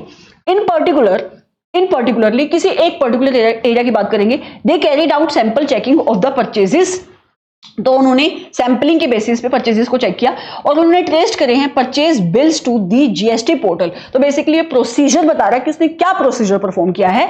तो कहता है कि जो आपकी परचेज के इनवॉइसेस थे उन्होंने जीएसटी पोर्टल पे उसको देखा and also made confirmation from supplier, और उन्होंने एज पर एसए नंबर 505 जो सप्लायर्स है उनको कंफर्मेशन भी भेजी, वो सेटिस्फाइड है with the audit evidences which are obtain by them as a part of audit exercise. तो जो इन प्रोसीजर को परफॉर्म करने के बाद परचेजेस के रिलेशन में जो उसको एविडेंसेस मिले, they are satisfied with that. An audit report was submitted to the firm giving an opinion that financial statement reflected true and fair view of the state of the affairs of the company. अपने basis पे, इन्हीं evidences के basis पे उन्होंने report दे दी है कि हाँ जो आपकी financial statement as a whole they are giving true and fair view. However बाद में जाके क्या पता लगता है, इट वाज डिस्कवर्ड कि जो परचेज मैनेजर है उसने, that purchase manager is responsible for procuring dresses from one location, was also booking fake purchases of small values by colluding with the unethical dealers। कि भाई उसको बाद में जाके पता लग रहा है कि एक परचेज आपका जो मैनेजर है वो किसी लोकेशन से ड्रेसेस खरीद रहा था, परचेजेस कर रहा था एंड उसने फेक परचेज इनवॉइसेस बनाए हैं आपके फेक अनएथिकल डीलर्स के साथ कोल्यूड हो गए। मतलब उसने परचेज का जो मैनेजर है उसने फ्रॉड किया है, ठीक है, और आप ढूंढ नहीं पाए उस फ्रॉड को। जब आपने ऑडिट करी आप फ्रॉड को नहीं ढूंढ पाए, और आपके इस परचेज मैनेजर ने फ्रॉड कैसे किया है, जो डीलर्स हैं उनके साथ कोलाइड करके, उनके साथ मिलके आप इसको ढूंढ नहीं पाए, और आपने एक ट्रू एंड फेयर व्यू देती हुई आपने ये बोल दिया अपनी रिपोर्ट के अंदर कि financial statement as a whole is giving true and fair view. Payment to these dealers were also made in convenience with the accountant through banking channel. कहता है पेमेंट भी बैंकिंग चैनल के थ्रू हो रही है। The partners of the firm blame auditor. अब partner जो firm के हैं वो ब्लेम कर रहे हैं कि गलती किसकी, ऑडिटर की। गलती क्यों? क्योंकि भाई उन्होंने ऑडिट अच्छे से नहीं करी। अब as a partner of the firm आपको ये बताना है कि जो फर्म के पार्टनर है क्या वो सही बोल रहे हैं कि ऑडिटर की गलती है। Imagine any probable reasons for such a situation. कहते हैं कोई भी रीजन मान लो कि गलती किसी भी रीजंस की वजह से फ्रॉड हो रहा है, बट फ्रॉड हो रहा है, सिचुएशन ऐसी सिंपल सी बात है, फ्रॉड हो रहा है जिसको ऑडिटर ढूंढ नहीं पाया। मैनेजमेंट ऑडिटर के ऊपर ब्लेम करिए कि तू फ्रॉड को ढूंढ नहीं पाया और तूने अनमोडिफाइड ओपिनियन दिया हुआ है। तो क्या जो ये मैनेजमेंट है, जो आपके फर्म के पार्टनर्स हैं, जो ये कह रहे हैं वो सही कह रहे हैं? Answer is no. क्यों? क्योंकि जब ऑडिटर ने अपनी ऑडिट एंगेजमेंट को साइन किया था ना, उसी दिन बता दिया था कि देखो मेरा objective as per SA number 200 ये है कि मैं तुझे रीजनेबल एश्योरेंस दूंगा whether financial statement as a whole are free from the material misstatement और नॉट। और रीजनेबल एश्योरेंस एक हाई लेवल की एश्योरेंस है, ये एब्सोल्यूट एश्योरेंस नहीं है। और मैं ये इस वजह से बोल रहा हूं कि मैं रीजनेबल एश्योरेंस दूंगा क्योंकि ऑडिट की इनहेरेंट लिमिटेशन है। तो मैं कितनी भी अच्छे वे से ऑडिट को प्लान कर लूं, परफॉर्म कर लूं, मैं कभी भी एब्सोल्यूट एश्योरेंस नहीं दे सकता। मैं कभी भी गारंटी आपको नहीं दे पाऊंगा कि मैंने चेकिंग कर दी, बाद में मुझे कोई और गलती सामने नहीं आएगी। ठीक है, सिर्फ इतना ही नहीं, मैनेजमेंट जो कंट्रोल लगाती है उसके अंदर भी तो लिमिटेशन होती है। मैनेजमेंट के लगाए हुए कंट्रोल को उसके ही एम्प्लॉय ओवरराइड कर जाएंगे। यहां पे भी तो वही हो रहा है। तो इस गिवन सिचुएशन में जो कंटेंशन है आपके मैनेजमेंट की, आपके फर्म के पार्टनर्स की, वो सही नहीं है क्योंकि ऑडिटर ने अपना काम प्रॉपरली किया, उसने प्लानिंग करी, परफॉर्मेंस करी as per the requirement of standard, लेकिन वो 100% एश्योरेंस नहीं दे पाएगा कि बाद में कोई फ्रॉड मिलेगा ही नहीं। तो यही आपको लिखना है। कहता है कि ऑडिट के अंदर इनहेरेंट लिमिटेशंस होती है जिसकी वजह से आप ऑडिटर से एक्सपेक्ट नहीं कर सकते कि ऑडिट रिस्क को वो जीरो पे लेकर आ जाए। ऑडिट रिस्क को अगर वो जीरो पे लेकर आ गए, बाबा ऑडिट रिस्क होता क्या है? ऑडिट रिस्क मतलब एक ऐसा रिस्क कि फाइनेंशियल स्टेटमेंट्स मटेरियली मिसस्टेटेड थी और ऑडिटर ने बोल दिया कि सब कुछ सही है। राइट। ऑडिट रिस्क मतलब ऑडिटर एक इनएप्रोप्रिएट ओपिनियन दे रहा है in a case when the financial statements are materially misstated. Auditor कह रहा है कि फाइनेंशियल स्टेटमेंट में सब कुछ सही है, जबकि फाइनेंशियल स्टेटमेंट में सब कुछ सही नहीं था, जैसे क्वेश्चन में हो रहा है। लेकिन ऑडिटर कभी भी ऑडिट रिस्क को जीरो पे लेकर नहीं आ सकता, वो ऑडिट रिस्क को एक एक्सेप्टेबली लो लेवल पे तो लेकर आ सकता है बस। और वो लो लेवल पे लेकर आने के लिए ही ऑडिटर ऐसे प्रोसीजर परफॉर्म करता है ताकि उसको sufficient and appropriate audit evidences मिल सके। तो यहां पे ऑडिट की इनहेरेंट लिमिटेशंस है, जिसकी वजह से ऑडिट रिस्क कभी भी जीरो नहीं हो सकता। देयरफॉर एब्सोल्यूट एश्योरेंस तुम ऑब्टेन नहीं कर सकते। इस सर्कमस्टांसेस में जो एग्जाम्पल दिए हुए हैं, ये एग्जाम्पल्स हैं आपकी फर्म के कंट्रोल वीक है, इंटरनल कंट्रोल ऑपरेट नहीं हो रहे। क्यों? क्योंकि आपके एम्प्लॉइज कोलाइड कर रहे हैं, which is a limitations of control itself, and auditor ने इन्हीं कंट्रोल्स के ऊपर रिलाई किया है। It is a very nature of the financial reporting that management is responsible for devising the suitable internal control. Controls के अंदर weakness है, आपका ऑडिटर अपने एसए के अकॉर्डिंग काम कर रहा है, उसने कंट्रोल्स की चेकिंग करी, उसकी अंडरस्टैंडिंग की कंट्रोल सही है, लेकिन कोलाइजन कर जाएंगे आपके एम्प्लॉइज और ओवरराइड कर देंगे कंट्रोल को। ये लिमिटेशन है आपके कंट्रोल की। देयरफॉर जो आपके फर्म के पार्टनर कह रहे हैं वो कंटेंशन सही नहीं है। ठीक है, ये आपका आंसर बनेगा। आप ऐसे नंबर 200 में उसका ओवरऑल ऑब्जेक्टिव क्या है ये लिख सकते हो, देर आफ्टर आप इस कंक्लूजन के पॉइंट्स को इनकॉर्पोरेट कर सकते हो। फिर आता है क्वेश्चन नंबर 11, कहते हैं an audit does not provide absolute assurance. हमें पता है जब भी ये क्वेश्चन आएगा ना कि ऑडिट एब्सोल्यूट एश्योरेंस प्रोवाइड नहीं करती, सबसे पहले ऐसे नंबर 200 में उसका ओवरऑल ऑब्जेक्टिव चिपका दो हमेशा। Discuss how does the nature of the audit procedure. हाँ, और इसके साथ साथ क्यों नहीं प्रोवाइड करती, क्योंकि इनहेरेंट लिमिटेशन है, तो इनहेरेंट लिमिटेशंस के पॉइंट। तो कहते हैं discuss how the nature of the audit procedure itself is one of the reasons due to which audit can not provide the absolute assurance. तो आप मुझे बताओ ऑडिट एब्सोल्यूट एश्योरेंस क्यों नहीं प्रोवाइड करती? क्योंकि ऑडिट की इनहेरेंट लिमिटेशंस है, हमने पढ़ी है ऐसे नंबर 200 में। उन इनहेरेंट लिमिटेशंस में से एक लिमिटेशंस क्या है? Nature of the audit procedure. आपको इसी के ऊपर फोकस करना है कि nature of the audit procedure, ये रीजन क्यों है कि ऑडिटर कभी भी एब्सोल्यूट एश्योरेंस प्रोवाइड नहीं कर पाएगा अंडर ऑडिट। तो कहते हैं हाँ, कुछ प्रैक्टिकल और लीगल लिमिटेशंस है ऑडिटर के ऊपर कि ऑडिटर जब अपने एविडेंसेस ऑब्टेन करता है तो वो 100% एश्योरेंस नहीं दे पाता है, उसको ऐसा बेस नहीं मिल पाता है कि वो एक एब्सोल्यूट एश्योरेंस दे। फिर इसने एग्जांपल दिया हुआ है कि nature of the audit procedure कैसे इन्फ्लुएंस करता है ऑडिटर के ओपिनियन को। तो कहते हैं ऑडिटर जब चेकिंग करते हैं ना ऑडिट के अंदर, तो वो सैंपलिंग के बेसिस पे चेकिंग करता है। तो फर्स्ट पॉइंट किसके ऊपर फोकस कर रहा है? सैंपलिंग के ऊपर। तो आप ब्रैकेट में लिख भी सकते हो सैंपलिंग। तो कहते हैं auditor does not test all the transaction and balances. जिस भी एरिया की वो चेकिंग कर रहा है सारे ट्रांजैक्शंस को वो चेक नहीं करता, वो अपना ओपिनियन टेस्टिंग के बेसिस पे करता है, वो अपने सैंपल के बेसिस पे अपना ओपिनियन बनाता है। ये एग्जांपल है प्रैक्टिकल लिमिटेशंस का on auditors ability to obtain evidences कि भाई तू कितना भी अच्छा सैंपल चूज कर ले, लेकिन फिर भी चांसेस हैं कि जिन आइटम्स जो आइटम्स तेरे सैंपल में नहीं आए उन आइटम्स के अंदर गलती है, उसको तू ढूंढ नहीं पाएगा, जिसको तुम सैंपलिंग रिस्क कहते हो। ठीक है, फिर आता है इंक्वायरी। मतलब क्या? अरे तू ऑडिटर है ना, ठीक है, ऑडिटर एक ऑडिट प्रोसीजर क्या परफॉर्म करता है? वो मैनेजमेंट से इंफॉर्मेशन मांगेगा, मैनेजमेंट से इंक्वायरी करेगा। अगर मैनेजमेंट ना दे उसको इंफॉर्मेशन, हो सकता है ना, या मैनेजमेंट जो उसको इंफॉर्मेशन दे रही है वो गलत इंफॉर्मेशन दे रही है, तो that is also limitation of the audit. तो कहते हैं management may not provide the complete information as requested by the auditor. There is no way by which auditor can force the management. तुम management को force नहीं कर सकते, तो management से रिक्वेस्ट कर सकते हो to provide the complete information as requested. In this case अगर उसको इंफॉर्मेशन नहीं प्रोवाइड की जा रही, वो उसके पास एक ही ऑप्शन बचा है, वो इंफॉर्मेशन मांग रहा है, मैनेजमेंट नहीं दे रही है, इनकम्प्लीट दे रही है, उसके हाथ में कुछ नहीं है, वो फोर्स नहीं कर सकता, उसके पास एक ही ऑल्टरनेटिव बचता है, वो अपनी रिपोर्ट में इसको शो करते। तो ये उसकी लीगल लिमिटेशन आ जाती है, जिसको आप कहते हैं auditors inability to obtain evidences. तो ये भी एक रीजन है।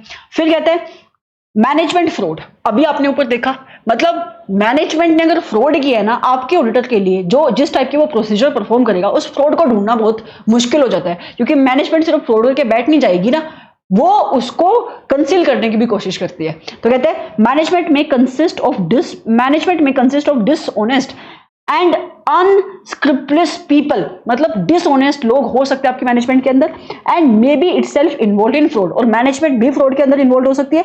It may also engaged in concealing the fraud, मतलब फ्रॉड किया और उसको छुपाने के लिए आपने सोफिस्टिकेटेड टेक्निक्स का यूज किया। तो कहता है it may also engaged in concealing the fraud bye designing sophisticated and carefully organized schemes which may be hard to detect by the auditor.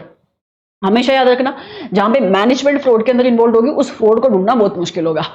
फिर कहते हैं fake document by the management में provide fabricated documents before the auditor and auditor उन documents के ऊपर believe कर सकता है. मतलब मैनेजमेंट झूठा एग्रीमेंट दे दे आपके ऑडिटर को एंड ऑडिटर उसके टर्म्स के ऊपर बिलीव कर ले. तो कहते हैं योर मैनेजमेंट में provide produce fabricated documents before auditor to lead him to believe that audit evidence is valid. लेकिन एक्चुअल में evidence valid नहीं है और उस evidences के बेसिस पे ऑडिटर एक गलत कंक्लूजन पे पहुंच जाएगा. So however in reality such documents could be fake or non genuine. Last point बात करते हैं रिलेटेड पार्टी ट्रांजैक्शंस की. कहते हैं it is quite possible that entity may have entered into some transactions with the related party. आपकी entity entered करती है related party transactions के साथ. सच ट्रांजैक्शंस में ओनली बी पेपर ट्रांजैक्शंस. तो हो सकता है ना कि ये ट्रांजैक्शन सिर्फ ऑन पेपर है, रियलिटी में इनकी कोई एग्जिस्टेंस नहीं है and may not have actually occurred. Auditor may not be aware of such related party relationship और ऑडिट प्रोसीजर. अगर जिस टाइप के वो प्रोसीजर वो परफॉर्म कर रहा है उन रिलेटेड पार्टी ट्रांजैक्शंस को आइडेंटिफाई नहीं कर पाए, डिटेक्ट नहीं कर पाए, तो वो उसके ऊपर कभी भी अपनी कंक्लूजन नहीं दे पाएगा. मतलब he will reach at an inappropriate conclusion. तो ये आपके nature of the audit procedures के पॉइंट है, ये वो रीजंस है जिसकी वजह से ऑडिटर जिस टाइप के प्रोसीजर परफॉर्म करता है बिकॉज ऑफ दैट वो कभी भी 100% एश्योरेंस नहीं देता कि मैं आपको गारंटी दे रहा हूं कि फाइनेंशियल स्टेटमेंट में कोई भी गलती नहीं है. तो ये इनहेरेंट लिमिटेशन का एक लिमिटेशन थी, that is nature of audit procedure, उसके रिलेटेड पॉइंट्स है. समझ में आ गया. फिर आते हैं आपके एमसीक्यू बेस्ड क्वेश्चन. सबसे पहला क्वेश्चन कहता है which of the following is not an advantage of the audit. आपको बताना है, बहुत ही सिंपल सा क्वेश्चन है. नीचे दिए गए ऑप्शंस में से ऑडिट के एडवांटेज क्या नहीं है. High quality financial information provide करती है, yes. Moral check, it acts as a moral check on the employees, yes. It enhances risk of management bias. अरे नहीं, मैनेजमेंट बाइज का रिस्क ये कैसे बढ़ा रही है. ये तो एडवांटेज भी नहीं है तो डिसएडवांटेज होगी अगर हुई भी तो, जबकि ऐसा कुछ भी नहीं है. बट ये तुम्हारा इनकरेक्ट ऑप्शन है, राइट. फिर कहता है which of the following is not true about the assurance engagement. आपने एश्योरेंस एंगेजमेंट की डेफिनेशन पढ़ी, उसके टाइप्स पढ़े, नीचे 4 सेंटेंसेस दी हुई है. आपको ये बताना है इसमें से क्या सही नहीं है about the assurance engagement. Number 1, it relates to provide the assurance about the historical financial information only. यही गलत है, यही गलत है. आप बाकी ना भी पढ़ो.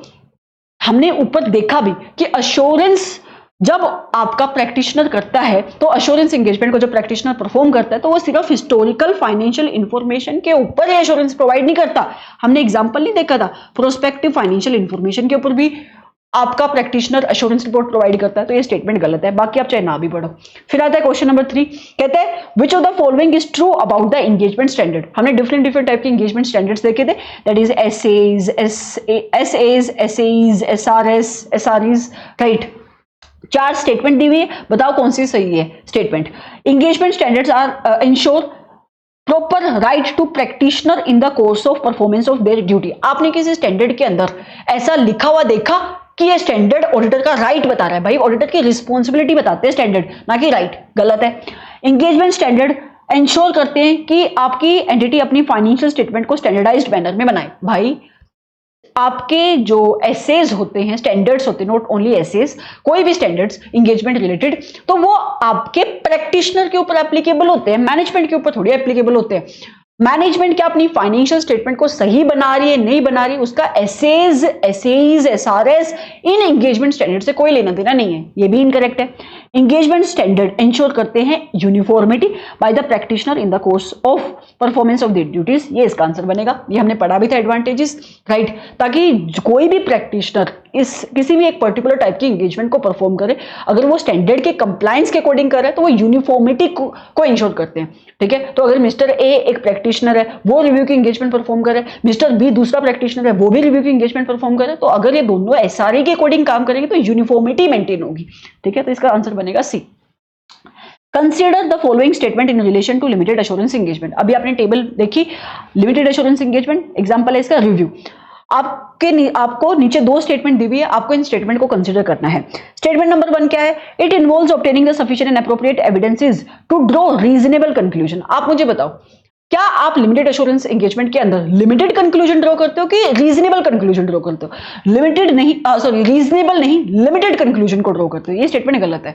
फिर कहते हैं review of the interim financial information. अभी हमने पहला क्वेश्चन ही आते यही पढ़ा, एसआरई नंबर 240 इसके ऊपर एप्लीकेबल होता है, ठीक है। तो कहते हैं review of interim financial information of company is an example of limited assurance engagement. Absolutely this is right, right. So one is incorrect, second is right. So one is incorrect and second is correct, तो D आपका यहां पे answer बनेगा, ठीक है।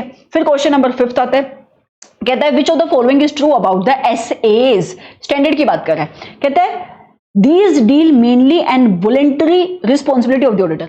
किसी भी standard के अंदर जो भी रिक्वायरमेंट लिखी है वो मैंडेटरी है, वॉलेंटरी नहीं है, तो ये गलत है। Mainly with the mandatory responsibility of the auditor, yes, उसकी रिस्पॉन्सिबिलिटी बताता है जो मैंडेटरी है आपके ऑडिटर के लिए कंप्लाई करना जब वो अपनी ऑडिट को परफॉर्म कर रहा होगा। फिर इसके बाद आपके ट्रू एंड फॉल्स के क्वेश्चन है, इसके अंदर सिर्फ एसएम के क्वेश्चंस नहीं, ये पास्ट ईयर के भी क्वेश्चंस इंक्लूडेड है। करेक्ट और इनकरेक्ट मैं यहाँ पे आपको कवर नहीं करा रही हूँ, इसको मैं सेल्फ छोड़ रही हूँ। एक एक लाइन लिखी हुई है, आपको उस लाइन को पढ़ना है, आपको फिगर आउट करना है कि वो लाइन करेक्ट है या इनकरेक्ट है। आपको कंसेप्ट आता है, आप इजीली फिगर आउट कर पाओगे कि गिवन स्टेटमेंट करेक्ट है या इनकरेक्ट है। फिर आपको रिस्पेक्टिव जिस भी कंसेप्ट से वो लाइन लिखी हुई है उस कंसेप्ट की प्रोविजन लिखनी है, एंड दैट्स इट, ठीक है। तो इसको आप सेल्फ करोगे। अगर आपको कोई भी डाउट आता है तो आप क्वेरी डाल सकते हो, और मैं आपको अभी, ये फर्स्ट लेक्चर है क्वेश्चंस का, तो मैं आपको अभी इसी पॉइंट पे कह रही हूँ, मैंने बताया कि फ्लो क्या होना चाहिए आपको पढ़ने का। आपका फ्लो होना चाहिए, सबसे पहले आप रिवाइज करोगे, आपके पास चार्ट बुक है तो आप चार्ट बुक को रेफर करोगे, ठीक है। मैं इस वजह से कह रही हूँ चार्ट बुक को स्पेसिफिकली जो मेरे बच्चे, क्योंकि जब आपका वो एग्जाम से पहले वाला दिन होता है ना, वहां पे आप पूरी बुक कभी भी आप पढ़ ही नहीं पाओगे।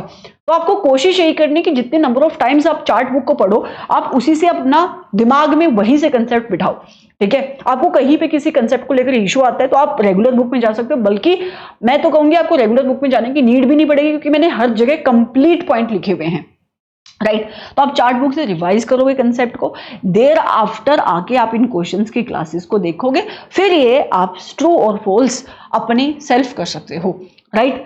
ये आपको समझ में आ जाएंगे, कोई इशू नहीं आएगा। और जो क्वेश्चंस मैंने आपको कराए हैं, जो क्वेश्चंस आपको लगता है कि, मुझे तो लगता है कि अभी चैप्टर नंबर 1 के जितने भी क्वेश्चंस हमने करे, ऐसा कोई ऐसा क्वेश्चन नहीं है कि जिसका आंसर आपको आपकी बुक से नहीं मिलेगा। तो ऐसा कोई भी एनोमली क्वेश्चन आपके सामने नहीं आया। तो अगर कोई भी आउट ऑफ बॉक्स कोई क्वेश्चन नहीं आया, आपको क्वेश्चन समझ में आ गए, तो आप बेशक इन क्वेश्चंस को दोबारा से ना भी देखो, एक बार फिर से रिवाइज कर लो, समझ में आ रहा है। लेकिन अगर आपको लगता है कि हाँ कोई ऐसा क्वेश्चन है जो मुझे बुक में नहीं मिल रहा है, हो सकता है ऐसा कोई क्वेश्चन, तो आप उसको एनोमली मार्क करके रख सकते हो कि भाई एग्जाम से पहले मैं कंसेप्ट तो पढ़ रहा हूं, लेकिन एक ऐसा क्वेश्चन मेरे सामने आया था जो मुझे चार्ट बुक में नहीं मिला, जो कंसेप्ट मुझे बुक में नहीं मिला, यहाँ पे है ये, उसको आप टिक की नोट लगा सकते हो, जहां से तुम इस पर्टिकुलर क्वेश्चन को भी कवर कर पाओ एग्जाम से पहले। तो ये तुम्हारा फ्लो होना चाहिए पढ़ने का। तो ट्रू एंड फॉल्स तुम कवर करोगे, बहुत ही सिंपल से, और बहुत सारे हैं ये नंबर्स में, ठीक है। तो ये मेरे लिए पॉसिबल नहीं हो पाएगा, मैं आपको केस सिनेरियो पे लेके जा रही हूं, ठीक है। केस सिनेरियो में सुन लेते हैं, वहां पे मैं पूरे केस सिनेरियो को पढ़ूंगी जहां पे मुझे लगता है कि केस सिनेरियो को पढ़ना इंपॉर्टेंट है आपके एमसीक्यू के आंसर्स के लिए, जहां पे मुझे लगता है कि नीचे जो एमसीक्यूज दिए हुए हैं आप उसको इजीली अटेम्प्ट कर सकते हो without even studying the case scenario.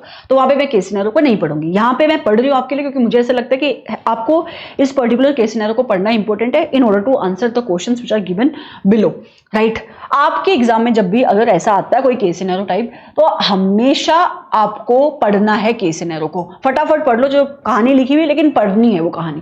कहता है me and you private limited has been newly incorporated, me and you company है, अभी अभी बनी है। Plant of the company has recently started productions with the help of funds provided by the bank. आपकी company के plant ने अभी production शुरू की है, उन्होंने जो फंड लिए हैं वो फंड बैंक से लिए हैं for the purchase and installation of the machinery, मतलब बैंक से लोन लिया हुआ है और अभी आपके प्लांट ने प्रोडक्शन को करना शुरू किया है।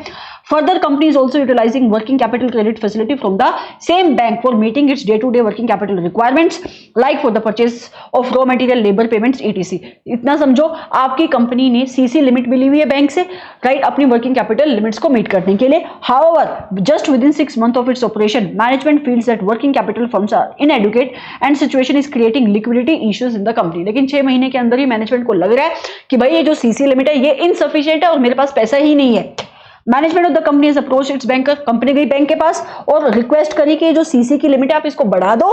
Bank manager insisting upon financial statement of the company for the half year, bank manager क्या कह रहा है, आप मुझे अपनी इंटरिम फाइनेंशियल इंफॉर्मेशन लाके दो along with the report providing assurance in this respect which should be duly signed by the CA as audit is far away। कहता है अभी ऑब्वियसली पूरा साल नहीं हुआ है, तो complete set of financial statement की जो आपकी कंप्लीट आपकी फाइनेंशियल स्टेटमेंट है, ऑडिटेड फाइनेंशियल स्टेटमेंट है, वो तो आपके पास अवेलेबल नहीं होगी, तो आप इंटरिम फाइनेंशियल इंफॉर्मेशन के ऊपर मुझे एश्योरेंस रिपोर्ट लाके दे दो, ऐसा बैंकर कह रहे हैं।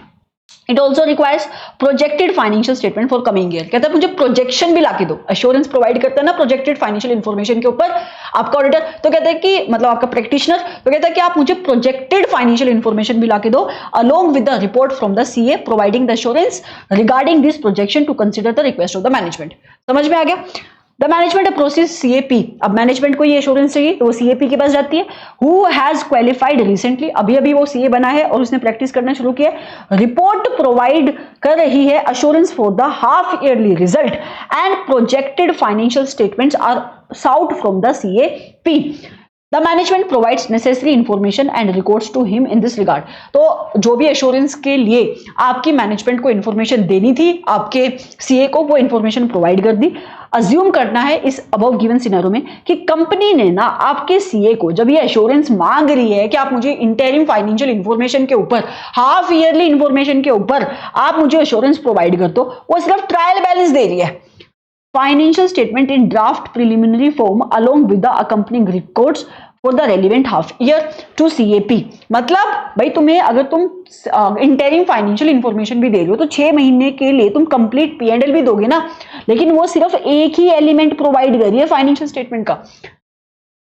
And request him to provide duly signed financial statement with a report for mutually agreed professional fee, और रिक्वेस्ट करिए कि आप मुझे इसके ऊपर रिपोर्ट बना के दे दो। राइट, अब क्वेश्चन आपसे क्या कह रहे हैं, फिर आएंगे वापस से। क्वेश्चन आपसे पूछता है management of the company has engaged CAP to issue a duly signed report for the half year. उस आपकी मैनेजमेंट ने सीए को क्यों अपॉइंट किया है कि जो हाफ ईयर की मेरे फाइनेंशियल ट्रांजैक्शंस है इसके ऊपर आप मुझे रिपोर्ट बना के दे दो। आपको ये बताना है which of the following standard जो आईसीआई ने इशू करे हैं वो सीएपी अप्लाई करेगा। आप मेरी बात समझो, यहाँ पे वो सिर्फ एक ही एलिमेंट की चेकिंग कर रहा है, दैट इज ट्रायल बैलेंस। तो ये रिलेटेड सर्विसेज है, आपको कंफ्यूज नहीं होना है, ये रिव्यू नहीं हो रहा है इंटरिम फाइनेंशियल इंफॉर्मेशन का, क्योंकि यहाँ पे कंप्लीट जो सेट है फाइनेंशियल स्टेटमेंट का वो उसने प्रोवाइड नहीं किया है। तो कहता है यहाँ पे standard on review engagement perform होंगे नहीं, ये रिलेटेड सर्विस है तो एसआरएस एप्लीकेबल होंगे। स्टैंडर्ड ऑन ऑडिटिंग एप्लीकेबल होंगे नहीं, standard on related services applicable होंगे, एसआरएस एप्लीकेबल होंगे, क्योंकि उसने सिर्फ एक एलिमेंट प्रोवाइड किया है। ठीक है, तो इसका आंसर बनेगा सी।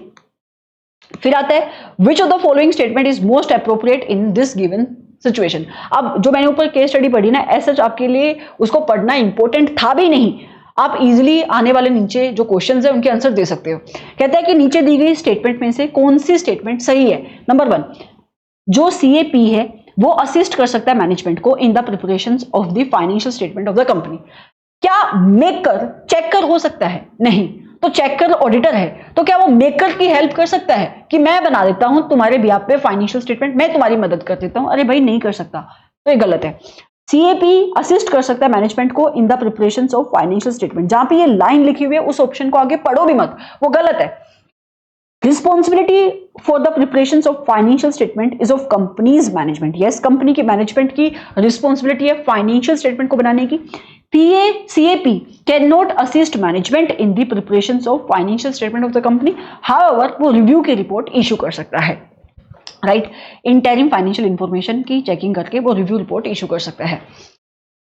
फिर आता है in the above said scenario for the issuance of the signed financial statement for half year by CAP as it is discussed in last paragraph of case study, आपको आइडेंटिफाई करना है मोस्ट अप्रोप्रिएट स्टेटमेंट। मतलब वो ये बता रहा है कि ऊपर जिस भी टाइप की एंगेजमेंट की बात हो रही है क्या एसक्यूसी वहां पे एप्लीकेबल होगा या नहीं। तो हमने इसको अंडरस्टैंड किया आपके चैप्टर नंबर 11 में, जो सबसे पहले हमने कवर किया था कि एसक्यूसी ऑल एंगेजमेंट के ऊपर एप्लीकेबल होता है, वो रिव्यू हो, रिलेटेड सर्विस हो, कुछ भी हो। तो standard on quality control that is SQC 1 is not applicable, ये गलत है। SQC 1 इज नॉट एप्लीकेबल, ये भी गलत है। SQC 1 एप्लीकेबल होगा इस एंगेजमेंट में, SQC 1 is applicable in all type of the engagements. The banker of the company has also requested for the projected financial statement of the company for coming year. आपकी जो banker है, bank के पास जब आप loan लेने के लिए गए, नहीं अपनी सीसी लिमिट को बढ़ाने के लिए गए, तो उसने क्या बोला कि आप मुझे प्रोजेक्टेड फाइनेंशियल स्टेटमेंट प्रोवाइड कर दो और उसके ऊपर आप मुझे एश्योरेंस रिपोर्ट भी प्रोवाइड करो। तो आपको ये बताना है कि कौन से स्टैंडर्ड्स एप्लीकेबल होंगे। तो ये आपकी क्या है, अदर एश्योरेंस की बात हो रही है, तो यहाँ पे आपके SAEs एप्लीकेबल होते हैं, that is standards on assurance engagement. तो इसका आंसर बनेगा SAEs, that is standards on assurance engagement. Again a very simple and direct question. Question number 5 कह रहे हैं, suppose करो CAP also accept the work of issuing the projected financial statement with a report to be signed by him. कहता है कि मान लेते हैं कि ये जो प्रोजेक्टेड फाइनेंशियल इंफॉर्मेशन है इसके ऊपर अश्योरेंस देने का काम भी आपके CAP ने एक्सेप्ट कर लिया है। The management has projected turnover of ₹100 crore. तो इस प्रोजेक्टेड फाइनेंशियल इंफॉर्मेशन को आपकी मैनेजमेंट ने बनाया होगा और इस प्रोजेक्टेड फाइनेंशियल इंफॉर्मेशन के अंदर मैनेजमेंट ने प्रोजेक्ट किया है टर्नओवर 100 करोड़ की, right, for the next year and 150 crore and 200 crore for the following years. मतलब अगले एक साल में उसने प्रोजेक्ट करी कि टर्नओवर होगी 100 करोड़ की, फिर उसके अगले साल टर्नओवर उन्होंने प्रोजेक्ट करी है, एस्टिमेट लगाया 150 करोड़ की एंड देयर आफ्टर 200 करोड़ की in the following years respectively as compare to the present turnover कितनी है, 25 करोड़ की।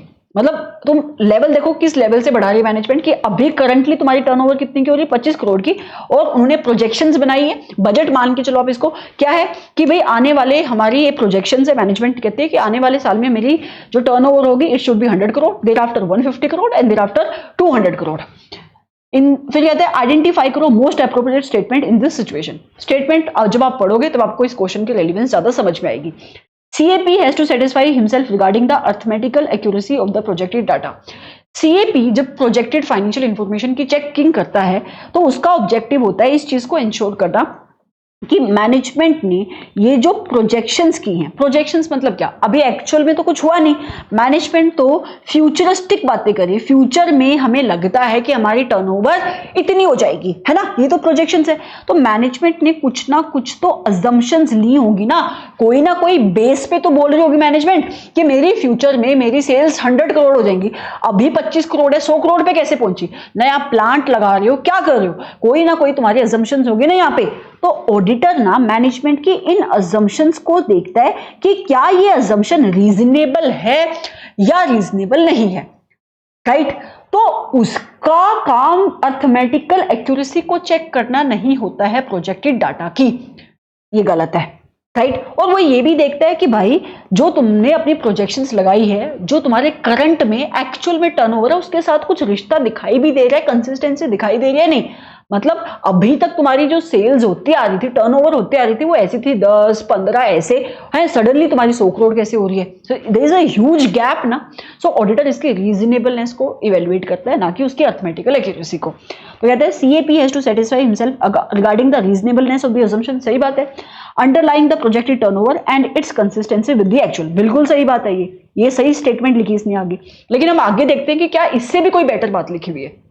फिर कहते हैं CAP has to satisfy himself regarding the arithmetical accuracy of the data, नहीं, अर्थमेटिकल एक्यूरेसी के ऊपर उसको वेरिफिकेशन नहीं करनी है। CAP has to satisfy himself regarding the reasonableness of the assumption underlying the projected turnover, yes, and is consistency with the actual, yes, disclosure and its presentation, right. तो ये आपका better option है, तो D बनेगा आपका answer कि भाई जिस वे से आपने प्रेजेंटेशन करी, डिस्क्लोजर किया है, वो एप्रोप्रिएट है या नहीं, कंसिस्टेंट है, जो आपने डाटा है प्रोजेक्टेड फाइनेंशियल इंफॉर्मेशन का, weather it is consistent with the actual data, मतलब अभी तक तुम्हारी सेल्स 25 करोड़ की होती आ रही है, सडनली इतना ह्यूज गैप कैसे, क्या ये रीजनेबल है या नहीं, तो इसके ऊपर वो वेरिफिकेशन करता है। तो 5th का आंसर बनेगा D।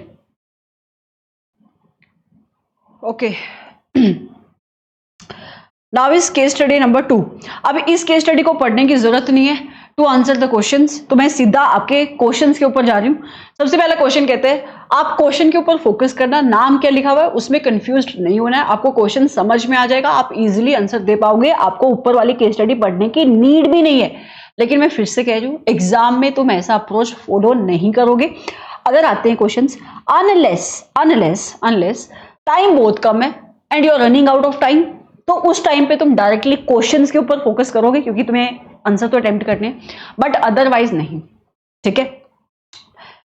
सबसे पहला क्वेश्चन कहता है Gurpreet was of the view, कोई होगा ऊपर गुरप्रीत, राइट, वो उसका व्यू क्या है उसके ऊपर फोकस करो। उसका व्यू ये है that audited financial statement are not a guarantee. बात तो सही है भाई, गारंटी तो नहीं है, एब्सोल्यूट एश्योरेंस तो नहीं है ना audited financial statement against the probable wrong doing in financial matters of the companies. बिल्कुल सही बात बोल रहा है, गारंटी प्रोवाइड नहीं करती है ऑडिटेड फाइनेंशियल स्टेटमेंट कि क्या आपकी कंपनी ने कुछ गलत किया या नहीं किया है। What kind of assurance does audit of the financial statement provide? तो मुझे बताओ कैसी assurance provide करती है आपकी audit? Reasonable assurance. So it provide reasonable assurance जो एक हाई लेवल की एश्योरेंस होती है। तो दोनों वर्ड को ढूंढो, रीजनेबल एश्योरेंस एक मॉडरेट लेवल ऑफ एश्योरेंस होती है, नहीं रीजनेबल एश्योरेंस क्या एक लो लेवल ऑफ एश्योरेंस है, नहीं reasonable assurance meaning a high level of assurance. तो ये आपका आंसर बनेगा, सिंपल। फिर आता है question number 2, Rohit added that. Rohit कौन है हमें मतलब नहीं है, क्या वो ऐड कर रहा है उससे मतलब है। क्या auditor can force an employee of the company to provide him required information. अभी तो हमने लिमिटेशन देखी ऑडिट के ऊपर कि तुम रिक्वेस्ट कर सकते हो मैनेजमेंट को कि इंफॉर्मेशन प्रोवाइड करो, उसको फोर्स नहीं कर सकते। और अगर मैनेजमेंट ना प्रोवाइड करे उसके बाद भी, रिक्वेस्ट करने के बाद भी, तो एक ऑप्शन तुम्हारे पास बचता है, रिपोर्ट के अंदर तुम इस मैटर को डाल सकते हो कि देखो मैंने काम करने की कोशिश करी पर मुझे इंफॉर्मेशन नहीं मिली जिसकी वजह से मैं sufficient and appropriate evidences collect नहीं कर पाया, तो फिर मैं किसी भी ओपिनियन को मैं इशू नहीं कर पाया, किसी भी कंक्लूजन पे मैं नहीं पहुंच पाया। लेकिन क्या तुम फोर्स कर सकते हो कंपनी के एम्प्लॉइज को to provide the required information? नहीं। And document? नहीं। Can you do so, can auditor do so? नहीं। तो यही आपको बताना है क्या वो कर सकता है फोर्स या नहीं। तो कहते हैं yes he can do so, auditor force कर सकता है, ये गलत है। Yes he can do so, auditor force कर सकता है कंपनी के एम्प्लॉइज को इंफॉर्मेशन प्रोवाइड करने के लिए, ये गलत है। No he can not do so, auditor फोर्स नहीं कर सकता कंपनी के एम्प्लॉइज को इंफॉर्मेशन और डॉक्यूमेंट प्रोवाइड करने के लिए, वो सिर्फ रिक्वेस्ट कर सकता है कि आप मुझे इंफॉर्मेशन और डॉक्यूमेंट प्रोवाइड करो, लेकिन फोर्स नहीं कर सकता। ये इसका आंसर है, सेकंड का भी सी। ठीक है। फिर आता है Ali had listened in one of the classes. Ali ने कुछ तो क्लास में सुना है ऑडिट की। क्या सुना है उसने? That audit covers all aspect of an entity. हमने पढ़ा था ऑडिट के स्कोप में, yes it covers all the aspect of the entity but relating to financial statement and concluded that each and every transaction of the entity is verified by the auditor. नहीं, each and every transaction that is related to the financial statement is verified by the auditor, क्योंकि आपका auditor सारे aspect of the entity cover करता है, लेकिन all those which are related to the financial statement. तो यहां पे पूरी बात ये सही नहीं बोल रहा है। फिर कहता है देयर इज अनदर पर्सन जिसका नाम है गोरेत्री, कहती है also seems to be in agreement with him.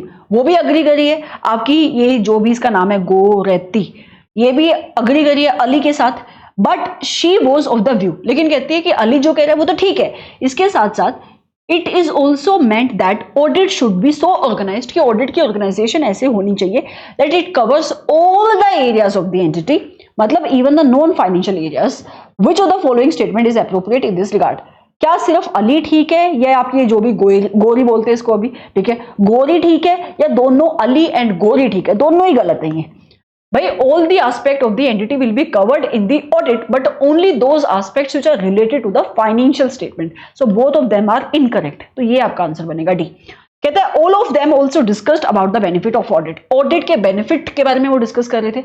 आपको बेनिफिट ऑफ ऑडिट क्या क्या है यहां से आपको आंसर देना है। Which of the following is not likely to be the benefit of audit? नीचे 4 ऑप्शन दिए हुए, आपको बताना है इन चारों में से कौन सा बेनिफिट नहीं हो सकता है ऑडिट का। Since auditing is connected to the future events, audited financial information can be easily relied upon by the users। आप मुझे बताओ क्या ऑडिट फ्यूचर इवेंट से रिलेटेड है या पास्ट इवेंट से रिलेटेड है? ऑडिट के अंदर ऑडिटर हिस्टोरिकल फाइनेंशियल इंफॉर्मेशन की चेकिंग करता है या प्रोस्पेक्टिव फाइनेंशियल इंफॉर्मेशन की चेकिंग करता है? हिस्टोरिकल फाइनेंशियल इंफॉर्मेशन की चेकिंग करता है। सो इसमें से कौन सा बेनिफिट नहीं है ऑडिट का? ये ए बेनिफिट नहीं है। आप चाहे आगे ऑप्शन पढ़ो ही मत, क्योंकि ये लाइन अपने आप में गलत लिखी हुई है कि audit is connected with the future event, audit is connected with the past event. Question number 5, गोरी ने कुछ अपने फ्रेंड्स को बोला है that she had read a news report. उसने न्यूज रिपोर्ट में कुछ पढ़ा, किस चीज को लेकर पढ़ा ये इंपॉर्टेंट है। About how a company had misled its auditor by producing some fabricated document। यही तो लिमिटेशन है ऑडिट की। ऊपर आपने देखी थी ना कि आपकी कंपनी ऑडिटर को मिसलीड कर सकती है by fabricating the documents, right? ये लिमिटेशन क्या थी? Nature of the audit procedure.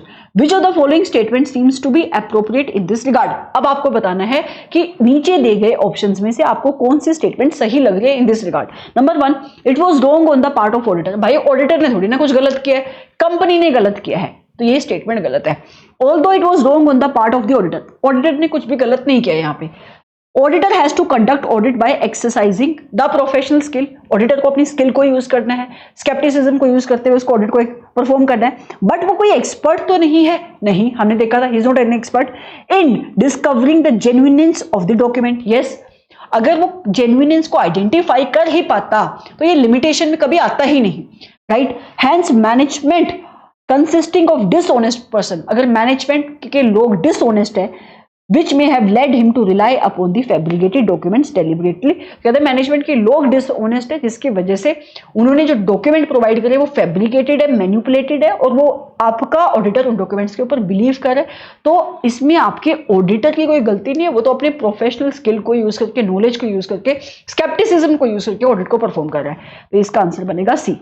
D पढ़ सकते हैं यहाँ पे, management can not mislead auditor. अरे भाई बिल्कुल मिसलीड कर सकती है, तभी तो चेकिंग हो रही है। अगर मैनेजमेंट इतनी ही ऑनेस्ट है तो फिर आप ऑडिट कराई क्यों रहे हो? ठीक है, तो इसका आंसर बनेगा C. So this was your chapter number 1 के क्वेश्चंस। बहुत ही सिंपल सा चैप्टर है आपका ये, राइट। तो आपको मैं फिर से बता देती हूँ कि आपको करना क्या है। इसमें से ट्रू एंड फॉल्स क्वेश्चंस रह गए जो आपको अपने एंड पे कवर करने हैं। आपको कोई ऐसा क्वेश्चन लगता है जो मुश्किल लग रहा है अभी पढ़ने के बाद, तो आप उस क्वेश्चन को दोबारा से पढ़ सकते हो। आपका मेन फोकस जब आप इन क्लासेस को देखोगे क्वेश्चन को समझने के ऊपर होना चाहिए। आंसर आपको आपकी बुक से मिल जाएगा। हार्डली कोई ऐसा क्वेश्चन होगा, 10-15% क्वेश्चन ऑडिट में डेफिनेटली ऐसे हो सकते हैं जो एसएम के अंदर भी नहीं होंगे और आपकी बुक के अंदर भी नहीं होंगे, बट क्वेश्चन बैंक के अंदर होंगे। ठीक है, तो वो क्वेश्चंस आप अलग से कवर करोगे। अब एक बहुत ही इंपॉर्टेंट डिस्कशन मैं यहाँ पे करना चाहती हूँ आपके साथ, और वो डिस्कशन क्या है? वो डिस्कशन है कि आप आंसर जब भी आप लिखोगे आपके आंसर का फॉर्मेट होना क्या चाहिए। ठीक है, तो आंसर अगर स्टैंडर्ड से आ रहा है, राइट, तो अब आपका फॉर्मेट क्या होना चाहिए? सबसे पहले इसको हम डिस्कस कर लेते हैं। तो जब भी आप क्वेश्चन पढ़ोगे सबसे पहले तो आपका फोकस होगा क्वेश्चन को समझने के ऊपर। आप क्वेश्चन को पढ़ना, अंडरस्टैंड करना कि कौन से स्टैंडर्ड की प्रोविजन की डिस्कशन हो रही है उस गिवन क्वेश्चन के अंदर। तो सबसे पहले आप आइडेंटिफाई करोगे स्टैंडर्ड का नंबर, राइट। फिर आप आइडेंटिफाई करोगे, जैसे आपको स्टैंडर्ड पता लग गया for example S A number 505, right. फिर आप आइडेंटिफाई करोगे कि एसए नंबर 505 में कौन से कंसेप्ट की बात हो रही है, राइट। फॉर एग्जांपल कंसेप्ट हो सकता है कि आपका ऑडिटर मैनेजमेंट से इंफॉर्मेशन मांग रहा है कि मुझे कंफर्मेशन भेजनी है, और जिन कंफर्मिंग पार्टी की जिन पार्टी को वो कंफर्मेशन भेजना चाहता है उनके ईमेल एड्रेसेस वगैरह मांग रहे हैं, बट आपकी मैनेजमेंट उसको मना कर रही है इंफॉर्मेशन, वो उसको कंफर्मेशन भेजने से मना कर रही है। सो इस गिवन सिचुएशन में आपके ऑडिटर का कोर्स ऑफ एक्शन क्या होगा? ये कंसेप्ट जो हमने पढ़ा था, राइट, कि भाई आपका ऑडिटर आप मैनेजमेंट से पूछेगा कि रीजन क्या है, आप मुझे क्यों कंफर्मेशन भेजना नहीं दे रहे हो, व्हाट इज द, जो भी मैनेजमेंट सामने से आपको रीजन बताएगी, फिर उसकी जस्टिफिकेशन रीजनेबल है या नहीं, इसको ऑडिटर इवेलुएट करेगा। तो आपको आइडेंटिफाई करना कि क्वेश्चन में सिनेरियो किस कंसेप्ट की बात कर रहा है। ठीक है, आपने आइडेंटिफाई कर लिया, फिर आप आंसर लिखोगे कैसे? सबसे पहले आपको लिखना है एज पर गिवन स्टैंडर्ड, मतलब जिस भी स्टैंडर्ड का वो क्वेश्चन है उसका आप एसए का नंबर लिखोगे, एसए नंबर 505, आप डैश लगाओगे, उस स्टैंडर्ड का नाम लिखोगे, दैट इज एक्सटर्नल कंफर्मेशन। फिर हमेशा ये स्टैंडर्ड रहेगा आपका, ये जो भी मैं फॉर्मेट बता रही हूँ ये हमेशा कॉमन रहेगा जब भी स्टैंडर्ड से आपका क्वेश्चन बनेगा, राइट। फिर आप यहां पे उस गिवन स्टैंडर्ड के अंदर ऑडिटर का ऑब्जेक्टिव क्या है वो ऑब्जेक्टिव यहां पे मेंशन करोगे हमेशा। देयर आफ्टर, जब आपने ये फर्स्ट स्टेप परफॉर्म कर लिया, उसके बाद आपको क्या करना है? उसके बाद आप इस गिवन कंसेप्ट को मेंशन करोगे कि as per SA number 505 if auditor wants to send the confirmation, but management उसके स्कोप को लिमिट कर रही है, या सॉरी उसको मना कर रही है कि आप कंफर्मेशन मत भेजो, so auditor has to evaluate the reasonableness of the same, reasonableness of the reasons why management is denying to send the confirmation. आपने कंसेप्ट लिख दिया, फिर आप थर्ड स्टेप के अंदर, मतलब कंसेप्ट मतलब कि जो भी वहां पे आपका आंसर बनेगा आपने उसको लिख दिया। थर्ड स्टेप के अंदर आप गिवन सिनेरियो लिखोगे, that in this given case हो क्या रहा है। ये गिवन सिनेरियो कुछ भी नहीं है, आपका क्वेश्चन ही कॉपी पेस्ट होगा, ठीक है। फिर आप फोर्थ स्टेप के अंदर क्या करोगे? इस गिवन सिनेरियो को और आपके कंसेप्ट को गिवन सिनेरियो को और आपके कंसेप्ट को एक दूसरे से कनेक्ट करोगे। कनेक्ट करोगे मतलब कैसे कि देखो ऐसे नंबर 505 कहता था कि जहां पे मैनेजमेंट कंफर्मेशन भेजना चाहता है बट ऑडिटर कंफर्मेशन भेजना चाहता है बट मैनेजमेंट उसको मना कर रही है, तो ऑडिटर को इवेलुएट करना पड़ेगा कि भाई रीजंस क्या हैं, और जो रीजंस मैनेजमेंट बता रही है क्या वो रीजंस रीजनेबल है या नहीं, राइट। तो जो भी आपका यहां पे कंसेप्ट है उसको आप रिलेट करोगे with the given scenario. But हमारे सिनेरियो में क्या हो रहा है, हमारे सिनेरियो में ऐसा हो रहा है। देयर आफ्टर आप कंक्लूजन लिख दोगे कि भाई जो मैनेजमेंट कर रही है वो गलत है या सही है, ऐसा केस में भी जो भी कंक्लूजन होगी। तो इस स्टैंडर्ड से जब भी क्वेश्चन आएगा आपको इस वे से अपने क्वेश्चन को फ्रेम करना है। क्वेश्चन बहुत ध्यान से पढ़ना है आपको। ऑडिट के अंदर आप आइडेंटिफाई करो कि भाई कौन से स्टैंडर्ड का ये क्वेश्चन है। अगर कोई स्टैंडर्ड नहीं है, राइट, तो कौन से चैप्टर का ये क्वेश्चन है। उस चैप्टर के अंदर आपने बहुत सारे कंसेप्ट पढ़े होंगे, वहां पे कौन से कंसेप्ट से वो क्वेश्चन का आंसर बनता है। फिर आपको लिखना कैसे, स्टैंडर्ड से क्वेश्चन है तो स्टैंडर्ड का नंबर लिखो, नाम लिखो, वहां पे ऑडिटर का जो ऑब्जेक्टिव है उस ऑब्जेक्टिव को मेंशन करो, रिस्पेक्टिव कंसेप्ट को लिखो, गिवन सिनेरियो में क्या हो रहा है उसको लिखो, फिर दोनों को रिलेट करो, कंक्लूजन लिखो। जब तुम इंस्टीट्यूट के क्वेश्चंस के आंसर देखोगे तो स्पेशली टेस्ट और अंडरस्टैंडिंग की बात कर रही हूं, तो इंस्टीट्यूट ने 2-2, 3-3 पॉइंट्स लिखे हुए, किसी क्वेश्चंस के अंदर किसी वे से उसने आंसर फ्रेम किया हुआ है, कहीं किसी और क्वेश्चन के अंदर उसने किसी और वे से आंसर को फ्रेम किया हुआ है। लेकिन आपको अपने स्टैंडर्ड पैटर्न को ही फॉलो करना है।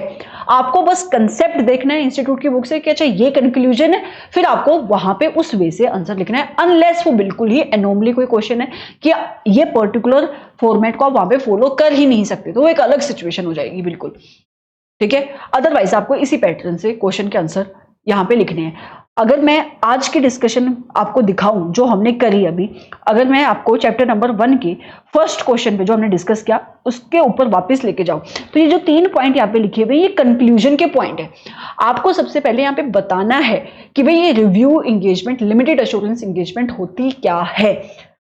जो हमने डिफरेंस देखा था वहां पे उस डिफरेंस की जो टेबल के अंदर जो सिर्फ लिमिटेड एश्योरेंस एंगेजमेंट वाले पॉइंट है आप उनको मेंशन कर सकते हो। देयर आफ्टर आप इन कंक्लूजन को लिखना शुरू करोगे, ठीक है। तो आपको एक स्टैंडर्ड फॉर्मेट को फॉलो करना पड़ेगा। आप अपने जो इंस्टीट्यूट का जो पैटर्न है जो क्वेश्चन वाइज बदलता रहता है, आप उसको हर जगह अगर जो इंस्टीट्यूट ने लिखा हुआ है वैसे ही उसको याद करने बैठोगे तो आप कभी भी इस सब्जेक्ट में ग्रिप नहीं लेकर आ पाओगे।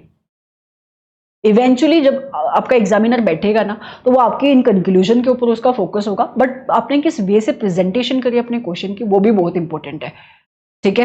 तो जो आप क्वेश्चन बैंक के क्वेश्चन कवर करोगे तो फोकस क्वेश्चन के ऊपर होना चाहिए, आंसर के ऊपर। आपको सिर्फ ये देखना है कि भाई कौन से कंसेप्ट से आपकी बुक से वो आंसर बन रहा है। पॉइंट ढूंढो कि अच्छा 3 पॉइंट ये लिखे हुए मेरी बुक में 3 पॉइंट ये हैं, ठीक है। फॉर्मेट आपको यही फॉलो करना है। समझ में आ रहा है कि पढ़ना कैसे है, आपको पेपर अटेम्प्ट कैसे करना है। अब तुम्हारी रिस्पॉन्सिबिलिटी ये बनती है कि रिवीजन मैं ऑब्वियसली मैं कोशिश करूंगी बट अभी टाइम कम है। अगर तुम्हें फिर भी रिवीजन देखनी है तो यूट्यूब पे नवंबर 2023 के लिए इंटर के सिलेबस में तो इतना चेंज है भी नहीं, आप उन रिविजन्स को रेफर कर सकते हो, राइट। तो अगर आपको ये क्वेश्चन अगर आप कर रहे हो ना तो इन क्वेश्चंस के अंदर भी आपके कंसेप्ट कवर हो रहे हैं। आप अपने एंड पे एक बार इस चैप्टर को रिवाइज करो, देर आफ्टर आप इन क्वेश्चंस को देखो, आपका सब्जेक्ट प्रिपेयर होता चला जाएगा, ठीक है। तो ये बेयर मिनिमम क्वेश्चंस है जो आप कवर कर सकते हो, बट मुझे ऐसा लगता है अभी इंटर के एग्जाम्स के लिए टाइम है, मतलब ऑडिट के पेपर के लिए तो टाइम है ही ना आपके पास। तो आप क्वेश्चन बैंक में जो पास्ट ईयर के क्वेश्चंस दिए उनको पढ़ो। वो देखने में नंबर्स में ज्यादा हैं बट आपको क्वेश्चन के ऊपर फोकस करना है। मैं फिर से कह रही हूँ, क्वेश्चन आपको समझ में आ गया कि हाँ ये क्वेश्चन इस कंसेप्ट से बनता है, आपको कंसेप्ट आता है तो नंबर ऑफ क्वेश्चंस वो देखने में ज्यादा इतने वो आपको लगेंगे नहीं। आप हर एक क्वेश्चन के आंसर को नहीं पढ़ सकते, आपको पढ़ना भी नहीं चाहिए, बस आपको ये देखना है कि आप फिगर आउट कर पा रहे हो उस रिस्पेक्टिव क्वेश्चन के अंदर कौन सा कंसेप्ट लग रहा है या नहीं लग रहा है, बस, ठीक है। तो ऐसे आपको पढ़ाई करनी है। इसके बाद हम मिलेंगे अब चैप्टर नंबर 2 की डिस्कशन में। Bye bye. अगर आप YouTube पे देखो इस वीडियो को तो लाइक करके जाना, इस वीडियो को शेयर करना, क्योंकि मुझे लगता है कि इंटर के मेरे पास इतने बच्चे चैनल पे अवेलेबल ही नहीं है, फाइनल की क्राउड ज़्यादा है, ठीक है। तो आप इसको शेयर करोगे, लाइक करोगे तो इसकी रीच बढ़ेगी। So now we will meet in chapter number 2। एक और तुम इससे भी बेस्ट काम कर सकते हो, जब तुम चैप्टर नंबर 2 की वीडियो देखने के लिए आओ ना तो रिवाइज करके आना, हमेशा तुम रिवाइज करके ही क्लासेस देखना। ओके, सो बाय बाय।